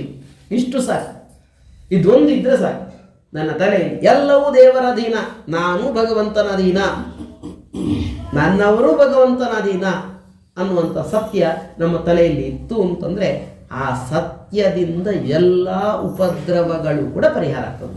ಎಲ್ಲ ಉಪದ್ರವವು ಕೂಡ ಪರಿಹಾರ ಆಗ್ತದೆ. ಹೀಗೆ ಅಂತೂ ದೇವರು ಸದಾ ಸರ್ವತ್ರ ಸರ್ವಗನಾಗಿ ನಮ್ಮನ್ನು ಕಾಪಾಡಲಿ. ದಿಕ್ಕುಗಳಿಂದ ಮೇಲಿನಿಂದ ಕೆಳಗಿನಿಂದ ಬರಬಹುದಾಗಿರ್ತಕ್ಕಂಥ ಎಲ್ಲ ಭಯವನ್ನು ಕೂಡ ನರಸಿಂಹರೂಪಿ ಭಗವಂತ ವಿಶೇಷವಾಗಿ ನಮ್ಮನ್ನು ಪರಿಹರಿಸಿ ಕಾಪಾಡಲಿ ಅಂತ ಹೇಳ್ತಾ, ಇದು ಕವಚ. ಇದನ್ನು ಧಾರಣೆ ಮಾಡಿದರೆ, ಇದನ್ನು ಯಾರ್ಯಾರು ಕಣ್ಣಲ್ಲಿ ನೋಡ್ತಾರೋ, ನಮ್ಮಲ್ಲಿ ಏನೋ ಮೈಲಿಗಾಗಿದೆ ಅಂತ ಇಟ್ಕೊಳ್ಳಿ. ನಾರಾಯಣ ವರ್ಮವನ್ನು ಅನುಸಂಧಾನ ಪೂರ್ವಕವಾಗಿ ಪಾರಾಯಣ ಮಾಡ್ತಕ್ಕಂಥ ವ್ಯಕ್ತಿ ನಮ್ಮನ್ನು ನೋಡಿದರೆ ನಾವು ಮಡಿಯಾಗಿಬಿಡ್ತೇವೆ ಅಂತ. ನಾವು ಸ್ನಾನ ಮಾಡಬೇಕು ಅಂತಿಲ್ಲ, ಸ್ನಾನ ಮಾಡುವ ಸ್ಥಿತಿಯಲ್ಲಿ ಇಲ್ಲ ಅಂತಂದಾಗ ಒಮ್ಮೆ ನಾರಾಯಣ ವರ್ಮವನ್ನು ಅನುಷ್ಠಾನ ಮಾಡ್ತಕ್ಕಂಥ ವ್ಯಕ್ತಿ ಕಣ್ಣಿನಿಂದ ನೋಡಿದರೂ ಸಾಕು, ಅವನು ನೋಡಿದ ಏನು ವಸ್ತುಗಳುಂಟು ಅದೆಲ್ಲ ಮಡಿ ಅಂತೇವೆ. ಹಾಗಾಗಿ ಮಡಿಯಲ್ಲಿ ಇರುವವರು ಮೈಲಿಗೆ ಆಗುವಂಥ ಪ್ರಸಂಗ ಇತ್ಯಾದಿಗಳೆಲ್ಲವೂ ಕೂಡ ಬರ್ತಾ ಉಂಟು ಅಂತಂದರೆ ನಾರಾಯಣ ವರ್ಮ ಪಾರಾಯಣ ಮಾಡ್ತಾ ಇದ್ದರೆ ತಕ್ಕ ಮಟ್ಟಿಗೆ ಮಡಿಯನ್ನು ಉಳಿಸ್ಕೊಳ್ಳಿಕ್ಕೆ ಸಾಧ್ಯ ಆಗ್ತದೆ ಅಂತ ಈ ರೀತಿಯಾಗಿ ಹೇಳ್ತಾ, ಸಾಧ್ವಸಾತ್ ಸವಿಮುಚ್ಚತೆ, ಪಾದಸ್ಪರ್ಶ ಆದರೆ ಸಾಕಂತೆ ಭಯ ಪರಿಹಾರ ಅಂತೆ. ನಾರಾಯಣ ಬ್ರಹ್ಮವನ್ನು ಜಪ ಮಾಡ್ತಕ್ಕಂಥವನ ಪಾದಸ್ಪರ್ಶ ಆದರೂ ಸಾಕಂತೆ. ಹೀಗೆ ಈ ಕವಚ ಧರಿಸಿಕೊಂಡಿರತಕ್ಕಂಥ ವ್ಯಕ್ತಿಗೆ ಕಳ್ಳಕಾಕರ, ದುಷ್ಟಗ್ರಹರ, ವ್ಯಾಧಿಯ ಭಯ ಇತ್ಯಾದಿಗಳು ಯಾವುದೂ ಇಲ್ಲ. ಕೌಶಿಕ ಗೋತ್ರೋತ್ಪನ್ನನಾಗಿರ್ತಕ್ಕಂಥ ಒಬ್ಬ ಬ್ರಾಹ್ಮಣ ಒಂದಿಷ್ಟು ನಾರಾಯಣ ವರ್ಮದ ಅನುಷ್ಠಾನವನ್ನು ಮಾಡಿ ಒಂದು ಭೂಮಿಯಲ್ಲಿ, ಮರುಭೂಮಿಯಲ್ಲಿ ತನ್ನ ಪ್ರಾಣತ್ಯಾಗವನ್ನು ಮಾಡಿದ. ಅವನಿಗೆ ಸದ್ಗತಿಯನ್ನು ಮಾಡಲಿಕ್ಕೆ ಯಾರೂ ಕೊನೆಗಿಲ್ಲ, ಅವನ ಅಸ್ಥಿ ಅಲ್ಲೇ ಬಿದ್ದಿತ್ತು. ಒಬ್ಬ ಚಿತ್ರರಥ ಅನ್ನುವಂಥ ಗಂಧರ್ವ ಅವನ ಅಸ್ಥಿಯನ್ನು ದಾಟಿಕೊಂಡು ಹೋಗುವಾಗ ಅವನ ವಿಮಾನ ತಲೆ ಕೆಳಗಾಗಿ ಬಿತ್ತು. ಯಾಕೆ ಬಿತ್ತು ಅಂತ ನಾವೆಲ್ಲ ಬಿದ್ದರೆ ಬೀಳ್ತೇವೆ ಮತ್ತೆ ಹೇಳ್ತೇವೆ, ಅವ್ರು ಹಾಗಲ್ಲ, ಯಾಕೆ ಬಿದ್ದದ್ದು ಅಂತ ವಿಮರ್ಶೆ ಮಾಡ್ತಾರೆ. ವಿಮರ್ಶೆ ಮಾಡಿದಾಗ ಗೊತ್ತಾಯಿತು ಮತ್ತು ಯಾವುದಕ್ಕೂ ಅಲ್ಲ, ಅವನ ಅಸ್ಥಿಯನ್ನು ಉಲ್ಲಂಘನ ಮಾಡಿದ್ರಿಂದ, ದಾಟಿದ್ರಿಂದ ಇಂಥ ತಾನು ಹಾರಿಕೊಂಡು ಹೋಗ್ತಕ್ಕಂಥ ಶಕ್ತಿಯನ್ನು ನಾನು ಕಳೆದುಕೊಂಡೆ ಅಂತ ಗೊತ್ತಾಗಿ ಕೂಡಲೇ ಸ್ನಾನ ಮಾಡಿ ಅಸ್ಥಿ ವಿಸರ್ಜನೆಯನ್ನು ಮಾಡಿ ಮತ್ತೆ ತನ್ನ ವಿಮಾನದಲ್ಲಿ ತಾನು ಹಾರಿಕೊಂಡು ಹೋದ. ಇಷ್ಟು ಉತ್ಕೃಷ್ಟವಾಗಿರ್ತಕ್ಕಂಥದ್ದು. ಇದನ್ನು ಜಪ ಮಾಡಿದರೆ, ಇದನ್ನು ಧಾರಣೆ ಮಾಡಿದರೆ, ಇದನ್ನು ಅನುಷ್ಠಾನ ಮಾಡಿದರೆ ಅಂಥವನಿಗೆ ಎಲ್ಲರೂ ಬಗ್ಗುತ್ತಾರಂತೆ, ಬಗ್ಗದೇ ಇದ್ದವರು ಕೂಡ ಬಗ್ತಾರಂತೆ. ಹಾಗಾದರೆ ತಲೆ ಬಗ್ಗಿಸ್ಬೇಕು ಯಾರದ್ದಾದ್ರು ಅಂತ ಇದ್ದರೆ ಗುರುಗಳ ತಲೆ, ದೊಡ್ಡವರ ಹಿರಿಯರ ತಲೆಗೆಲ್ಲ ಅಲ್ಲ, ಸಾಮಾನ್ಯ ಕೇಳುವುದೇ ಇಲ್ಲ ನಮ್ಮ ಮಾತನ್ನ ಅಂತಿದ್ರೆ ನಾರಾಯಣ ವರ್ಮದ ಮೂಲಕ ಅರ್ಜಿ ಹಾಕ್ರಿ ದೇವರಿಗೆ, ದೇವರವರ ತಲೆ ಬಗ್ಗಿಸ್ತಾನೆ. ಇದು ವಿಶೇಷವಾಗಿ ಏತಾಂ ವಿದ್ಯಾಂ ಅಧಿಗತೋ ವಿಶ್ವರೂಪಾತ್, ಈ ಮಂತ್ರವನ್ನು ವಿಶ್ವರೂಪಾಚಾರ್ಯರಿಂದ ಇಂದ್ರ ಉಪದೇಶ ಪಡೆದುಕೊಂಡ, ಯುದ್ಧವನ್ನು ಮಾಡಿದ, ಗೆದ್ದ, 3 ಲೋಕವನ್ನು ಮತ್ತೆ ತನ್ನದನ್ನಾಗಿಸಿಕೊಂಡ. ನಾವು ಕೂಡ ನಮ್ಮದ್ದನ್ನು ಕಳೆದುಕೊಂಡಾಗ ನಮ್ಮದ್ದನ್ನು ಮರಳಿ ಪಡೆದುಕೊಳ್ಬೇಕು ಅಂತಂದರೆ ನಾರಾಯಣ ವರ್ಮದ ಅನುಷ್ಠಾನ ಅನ್ನುವಂಥದ್ದು ಏನುಂಟೋ ಅದನ್ನು ಮಾಡಿದರೆ ಆಗ್ತದೆ. ಗೊತ್ತಾಯಿತು ಯಾಕೆ ಹೀಗಾಯಿತು ಅಂತ ವಿಚಾರ ಮಾಡಿದರು. ಪುರೋಹಿತರು ಸಿಕ್ಕಿದ್ದಾರೆ ಅಂತ ಗೊತ್ತಾಯಿತು ಅಸುರರಿಗೆ. ಯಾರು ಪುರೋಹಿತರು? ಅವರು ವಿಳಾಸಕ್ಕೆ ಕೊಡಿ, ನಾವು ಕೂಡ ಕರೆಯೋಣ. ಹಾಗಾದರೆ ನಮ್ಮ ಪುರೋಹಿತರು ಶುಕ್ರಾಚಾರ್ಯರು, ಅವರಿಗಿಂತಲೂ ಚೆನ್ನಾಗಿ ಮಾಡುವ ಪುರೋಹಿತರು. ಬೃಹಸ್ಪತಿ ಆಚಾರ್ಯ ಇಲ್ಲ, ಇನ್ನೂ ಬಂದಿಲ್ಲ ಪೌರೋಹಿತ್ಯಕ್ಕೆ. ಪುರೋಹಿತರು ವಿಶ್ವರೂಪಾಚಾರ್ಯರು, ಅವರದ್ದು ವಿಳಾಸ. ಹೆಂಡತಿ ಅಂದರೆ ತಾಯಿಯ ಕಡೆಯಿಂದ ನಮಗೆ ಸ್ವಲ್ಪ ಹತ್ತಿರದವರು ಅಂತ ಯಾರೋ ಅಂದರು. ಹಾಗೆ ಕೂಡಲೇ ಹೋಗೋಣ. ಹೋದರು. ನಾವೆಲ್ಲ ನಿಮ್ಮ ಮಾತಾಮಹಂದಿರಪ್ಪ, ಅಜ್ಜಂದಿರು, ಒಳ್ಳೆಯದಾಯ್ತು ಬನ್ನಿ. ಏನು ಅಲ್ಲ, ನಮಗೂ ಸ್ವಲ್ಪ ಬಲ ಬರುವಂತೆ ಸ್ವಲ್ಪ ನೀವು ನಡ್ಕೊಳ್ಳಿ, ದೇವತೆಗಳಿಗೆ ಮಾತ್ರ ಬಲ ಬರೋ ಹಾಗೆ ಮಾಡಬೇಡಿ. ಆಯಿತು, ಮಾಡ್ತೇನೆ. ಒಬ್ಬರದ್ದು ದಕ್ಷಿಣೆ ಮತ್ತೊಬ್ಬರಿಗೆ ಸ್ವಸ್ತಿ ಅಂತ ಹೇಳೋದು. ಹೀಗಾಯಿತು. ಇಲ್ಲಿ ದೇವತೆಗಳಿಗೂ ಕೂಡ ಒಳ್ಳೆಯದಾಗಬೇಕು, ಅಸುರರಿಗೂ ಒಳ್ಳೆಯದಾಗಬೇಕು. ಹಾಗೆ ವಿಶೇಷವಾಗಿ ಹವಿರ್ಭಾಗ ಇತ್ಯಾದಿಗಳನ್ನೆಲ್ಲವನ್ನು ಕೂಡ ಕೊಡ್ತಾ ಇದ್ದಂತೆ. ಈ ಧರ್ಮಾಚರಣೆ ಕಪಟದ ಧರ್ಮಾಚರಣೆ ಇರಬಾರ್ದು. ಮೇಲ್ಗಡೆಯಿಂದ ಸಂಕಲ್ಪ ಮಾಡುವಾಗ ಇವನಿಗೆ ಶ್ರೇಯಸ್ಸಾಗಲಿ ಅಂತ ಹೇಳಿಕೊಂಡು, ಒಳಗೊಳಗೆ ಅವನಿಗೆ ಒಳ್ಳೆಯದಾಗಲಿ ಅಂತ ಹೇಳಿಕೊಂಡು, ಇದು ಕಪಟ ಆಯಿತು, ಇದು ವಂಚನೆ ಆಯಿತು. ನೇರ ಇರಬೇಕು. ಇದು ದೇವತೆಗಳಿಗೆ ಗೊತ್ತಾಗಿ ಬಿಡ್ತದಂತೆ, ಮನುಷ್ಯರಿಗೆ ಗೊತ್ತಾಗೋದಿಲ್ಲ, ದೇವತೆಗಳಿಗೆ ಗೊತ್ತಾಗ್ತದಂತೆ. ದೇವತೆಗಳಿಗೆ ಗೊತ್ತಾಯಿತು, ವಿಶ್ವರೂಪಾಚಾರ್ಯರು ದಕ್ಷಿಣೆ ನಮ್ಮದ್ದು, ಪಂಚರಕ್ಷತೆ ಅವರಿಗೆ ಅಂತ ಗೊತ್ತಾಯಿತು. ಕೆಲವು ಕಡೆಯಲ್ಲೆಲ್ಲ ಆಗ್ತದೆ, ಯಾರೋ ಸೇವೆ ಮಾಡಿ ಸೇರ್ತಾರೆ, ಯಾರಿಗೋ ಪ್ರಸಾದ ಕೊಡುವಂಥದ್ದು, ಕೊನೆಗೆ ಅವರಿಗೆಲ್ಲ ಇವರಿಗೆ ಅಂತ ಗೊತ್ತಾಗುವಂಥದ್ದು. ಹಾಗೆ ಇಲ್ಲಿ ಕೂಡ ಆಯಿತು. ಕೂಡಲೇ ಬಂದ್ರಂತೆ, ಲೋಕಕ್ಷಯ ಆಗ್ತದೆ ಇದರಿಂದ ಅಂತ ಹೆದರಿಕೆ ಆಯ್ತಂತೆ ದೇವತೆಗಳಿಗೆ. ಅಸುರರಿಗೆ ಬಲ ಹೆಚ್ಚಾದರೆ ಲೋಕಕ್ಷಯ ಆಗ್ತದೆ. ಕಾಡದೇ ಬಿಟ್ರಂತೆ ವಿಶ್ವರೂಪಾಚಾರ್ಯರ ತಲೆ ಅನ್ನುವಂಥದ್ದು. ಅದು 3 ತಲೆ ಇತ್ತಂತೆ, ಅದು ಹಾರಿ ಹೋಯ್ತಂತೆ 3 ಪಕ್ಷಿಯ ರೂಪದಲ್ಲಿ. ಬ್ರಹ್ಮಹತ್ಯ ಬಂತಂತೆ. ಇಂದ್ರ ಅದನ್ನು ಬೊಗಸೆಯಲ್ಲಿ ಸ್ವೀಕಾರ ಮಾಡಿಕೊಂಡ. ಈ ಲೋಕಾಪವಾದ ಅನ್ನುವಂಥದ್ದು ಉಂಟು ಎಲ್ಲ ಕಡೆಯಲ್ಲಿ ಕೂಡ. ಇಂದ್ರ ಬ್ರಹ್ಮಹತ್ಯಾ ಪಾತಕ್ಕೆ ವಿಶ್ವರೂಪಾಚಾರ್ಯರ ತಲೆಯನ್ನು ಕಡ್ದ, ವಿಶ್ವರೂಪಾಚಾರ್ಯರ ತಲೆಯನ್ನು ಕಡ್ದ ಅಂತ ಹೇಳಿದ್ದಕ್ಕೆ ಅದನ್ನು ನಿವೃತ್ತಿ ಮಾಡಿಕೊಳ್ಬೇಕಲ್ಲ. ಬ್ರಹ್ಮಹತ್ಯೆಯನ್ನು ಯಾರು ಸ್ವೀಕಾರ ಮಾಡ್ತೀರಿ ಅಂತ ಕೇಳಿದ್ದಕ್ಕೆ ಭೂಮಿ ಸ್ವೀಕಾರ ಮಾಡ್ತೇನೆ ಅಂತ ಬಂದ್ಲಂತೆ. ಅದು ಕೊಟ್ಟ ಒಂದು ಭಾಗ. ಭೂಮಿಯಲ್ಲಿ ಬ್ರಹ್ಮಹತ್ಯೆ ಉಂಟಂತೆ. ವರವನ್ನು ಕೂಡ ಕೊಟ್ಟಂತೆ. ಅದಾಗಿ ತುಂಬಿಕೊಳ್ಬೇಕು ಭೂಮಿ. ಹೊಂಡ ಎಷ್ಟೇ ಇರಲಿ ಬೇಕಾದರೆ ಅದಾಗಿ ತುಂಬಿಕೊಳ್ಳುತ್ತೆ ಹೊಂಡ. ವರ್ಷದಿಂದ ವರ್ಷಕ್ಕೆ ಭರ್ತಿ ಆಗ್ತದೆ. ಅದನ್ನು ಭೂಮಿ ಕೊಟ್ಟ. ಕೆಲವೊಮ್ಮೆ ಬಂಜರು ಭೂಮಿಯೆಲ್ಲ ಇದೆ, ಅದು ಬ್ರಹ್ಮಹತ್ಯಾ ದೋಷ ಉಳ್ಳದ್ದು ಅಂತ ಅರ್ಥ ಅಂತೆ. ಆದ್ದರಿಂದ ಎಲ್ಲಿ ತುಳಸಿ ಗಿಡವನ್ನು ಬೆಳೆಯುವುದೇ ಇಲ್ವೋ ಆ ಭೂಮಿಯಲ್ಲಿ ಬ್ರಹ್ಮಹತ್ಯೆ ಉಂಟು ಅಂತ ಅರ್ಥ. ಅಲ್ಲಿ ವೇದಾಧ್ಯಯನ ಇತ್ಯಾದಿಗಳನ್ನೆಲ್ಲ ಮಾಡಲಿಕ್ಕೆ ಹೋಗಬೇಡಿ ಅಂತ ನಿಷೇಧ ಮಾಡ್ತಾರೆ. ಗಂಗೆ ಇತ್ಯಾದಿಗಳೆಲ್ಲ ಇದ್ದ ಸ್ಥಳ, ಬದರಿಯಲ್ಲಿ ತುಳಸಿ ಗಿಡ ಬೆಳೆಯುವುದಿಲ್ಲ, ಮತ್ತು ಅದು ಬ್ರಹ್ಮಹತ್ಯೆ ಉಳ್ಳದ್ದಂತ ಅರ್ಥ ಅಲ್ಲ. ಅಲ್ಲಿ ಗಂಗೆ ಎಲ್ಲ ಇದ್ದಾಳೆ ಅಂತ ಅರ್ಥ, ಬೇರೆ ಎಲ್ಲ ಇದೆ ಅಲ್ಲಿ ಅಂತ ಅರ್ಥ. ಮರ ನಾನು ತಗೊಳ್ತೇನೆ ಅಂತ ಅಂತಂತೆ. ಭೂಮಿ ತಗೊಂಡಾಗ ನನಗೇನು, ನಾನು ತಗೊಳ್ತೇನೆ ಅಂತ ಬ್ರಹ್ಮಹತ್ಯೆಯನ್ನು ಇಂದ್ರನ ಕೈಯಿಂದ ತಗೊಂಡ್ಲಂತೆ ಮರ. ಅದಕ್ಕೆ ವರ ಕೊಟ್ಟಂತೆ, ಎಷ್ಟೇ ಕಡಿಲಿ ಚಿಗಿರಲಿ ಮರ ಅಂತ. ಕೆಲವೆಲ್ಲ ಮರಗಳು ನೋಡಿ ಕಡಿದಷ್ಟು ಚಿಗಿರ್ತದೆ, ಆ ರೀತಿಯಾಗಿರ್ತಕ್ಕಂಥ ವರ ಅನ್ನುವಂಥದ್ದು ಏನು ಅದು ಸಿಗ್ತಂತೆ ಮರಗಳಿಗೆ. ಅಲ್ಲಿ ಮರದಲ್ಲಿ ಬ್ರಹ್ಮಹತ್ಯೆ ಹೇಗೆ ಅಂತ ಕೇಳಿದ್ರೆ ಅಂಟಿನ ರೂಪದಲ್ಲಿ ಬರ್ತಾ ಉಂಟಂತೆ. ಹಾಗಾಗಿ ಅಂಟು ತ್ಯಾಜ್ಯ ಅಂತೆ, ಅದನ್ನು ಭೋಜ್ಯ ಅಂತೆ. ಇನ್ನು ಔಷಧಿಗೋಸ್ಕರ ಅಷ್ಟೇ ಅಂಟು ಸೇವನೆ ಆದೀತು ಅಂತ ಹೇಳ್ತಾರೆ. ಇನ್ನು ಸ್ತ್ರೀಯರು ಒಂದು ಬ್ರಹ್ಮಹತ್ಯೆಯನ್ನು ಒಂದು ಭಾಗವನ್ನು ಅವರು ಕೂಡ ಪಡ್ಕೊಂಡ್ರಂತೆ. ಅದರಲ್ಲಿ 3 ದಿವಸದ ರಜಸ್ಸಿನ ರೂಪದಲ್ಲಿ ಬ್ರಹ್ಮ ಹತ್ಯೆ. ಅದಕ್ಕೆ ವರ ಬೇಕಾದಷ್ಟು ಸಂತತಿಯನ್ನು ಪಡೆದುಕೊಳ್ಳತಕ್ಕಂಥ ವರ, ಅದನ್ನು ಕೂಡ ಇಂದ್ರ ಕೊಟ್ಟಂತೆ. ಹೀಗೆ ಬ್ರಹ್ಮಹತ್ಯ ಅನ್ನುವಂಥದ್ದು ಏನುಂಟು, ನೀರು ಕೂಡ ಸ್ವೀಕಾರ ಮಾಡ್ತಂತೆ, ನೊರೆಯ ರೂಪದಲ್ಲಿ ನೀರಂತೆ. ಅದಕ್ಕೆ ಹಾಲು ಇತ್ಯಾದಿಗಳೆಲ್ಲ, ಕಾಫಿಯು ಕೂಡ ನೊರೆಯ ರೂಪದಲ್ಲಿ ಸೇವಿಸ್ತಾ ಇದ್ದೀರಿ ಅಂತಂದರೆ ಬ್ರಹ್ಮಹತ್ಯೆಯು ಕೂಡ ಒಳಗೆ ಹೋಗ್ತದೆ ಅಂತ ಅರ್ಥ ಅಂತೆ, ಭಾಗವತದ ಪ್ರಕಾರ. ಅಂತೂ ಅದಕ್ಕೆ ವ್ಯವಸ್ಥೆ ಏನಂತದ್ದು ಮಾಡಿಕೊಟ್ರಿ ಬೇಕಾದರೆ. ಅಂತೂ ಅದು ಅಂಥ ನೀರು ಹರಿದು ಹೋಗುವ ನೀರು ಶುದ್ಧ ಅಂತ ಲೆಕ್ಕ ಅಂಥದ್ದಾಗಿದೆ. ಹೀಗೆ ಇಷ್ಟೆಲ್ಲ ಆದಮೇಲೆ ವೃತ್ರಾಸುರ ಅಂದರೆ ಈ ವಿಶ್ವರೂಪನ ಸಂಹಾರದಿಂದ ತ್ವಷ್ಟೃ ಆದಿತ್ಯನಿಗೆ ಸಿಟ್ಟು ಬಂತಂತೆ. ದೇವತೆಗಳು ಪೌರೋಹಿತ್ಯಕ್ಕೆ ಕರೆದು ದಕ್ಷಿಣ ಕೊಟ್ಟು ಕಳಿಸುವ ಬದಲು ತಲೆ ಕಡಿದ್ರಲ್ಲ, ಅವನ ಪಾಡಿಗೆ ಇರ್ತಾ ಇದ್ದ. ಒಂದು ಮುಖದಿಂದ ಮದ್ಯಪಾನವನ್ನು, ಒಂದು ಮುಖದಿಂದ ಯಜ್ಞದ ಸೋಮಲತೆಯನ್ನು, ಒಂದು ಮುಖದಿಂದ ಅನ್ನವನ್ನು ತಿಂತ ಕುಡಿತಾ ಏನೋ ಒಂದು ಮಾಡ್ಕೊಂಡಿದ್ದಪ್ಪ. ಅವನ ತಲೆ ಕಡಿದ್ರು. ಇವರನ್ನು ಇಂದ್ರನನ್ನೇ ಕೊಲ್ಲುವಂಥ ಮಗನನ್ನು ಪಡ್ಕೊಳ್ತೇನೆ ಅಂದ್ಕೊಂಡು ಒಂದು ದೊಡ್ಡ ಒಂದು ಆಭಿಚಾರಿಕ ಯಜ್ಞವನ್ನು ಮಾಡಿ ಒಬ್ಬ ಅಸುರನನ್ನು ಪಡೆದ. ಅಸುರನಿಗೆಲ್ಲ ಬಾಲ್ಯ ಇಲ್ಲ, ಕೃಷ್ಣಾವತಾರಧಾರಿ ಬಾಲಲೀಲೆಗಳನ್ನು ತೋರಿಸಿಕೊಂಡೆಲ್ಲ ಇಲ್ಲ. ನೇರ ದೊಡ್ಡ ಬೃಹದ್ ಗಾತ್ರ ಬೆಳೆದೇ ಬಿಟ್ಟ ವೃತ್ರಾಸುರ. ವಿಚಿತ್ರ ಅಂದರೆ ಇಡೀ ಭೂಮಿ ಮತ್ತು ಅಂತರಿಕ್ಷ ಎರಡನ್ನೂ ಕೂಡ ಒಟ್ಟಿಗೆ ಮುಟ್ತಾ ಇದ್ದಾನಂತೆ, ಆ ರೀತಿಯಾಗಿ ಕಾಣಿಸಿಕೊಳ್ತಾ ಇದ್ದಾನಂತೆ. ಲೋಕದಲ್ಲಿದ್ದವರೆಲ್ಲರೂ ಕೂಡ ಓಡ್ತಾ ಇದ್ದಾರಂತೆ. ಹೀಗೆ ಈತ ವೃತ್ರ ಈ ದೇವತೆಗಳೆಲ್ಲ ಸೇರಿ ಸೇನೆಯಿಂದ ಸೈನ್ಯದೊಟ್ಟಿಗೆ ಬಂದು ಇವನಿಗೆ ಹೊಡಿಲಿಕ್ಕೆ ನೋಡಿದರೆ ಎಲ್ಲ ಅಸ್ತ್ರಶಸ್ತ್ರಗಳನ್ನೆಲ್ಲ ನುಂಗ್ತಾ ಇದ್ದಾನಂತೆ. ಏನು ಮಾಡಲಿಕ್ಕೂ ಸಾಕ್ತಾ ಇದ್ದಿಲ್ಲ. ದೇವತೆಗಳಿಗೆಲ್ಲ ಆಶ್ಚರ್ಯ ಆಯಿತು.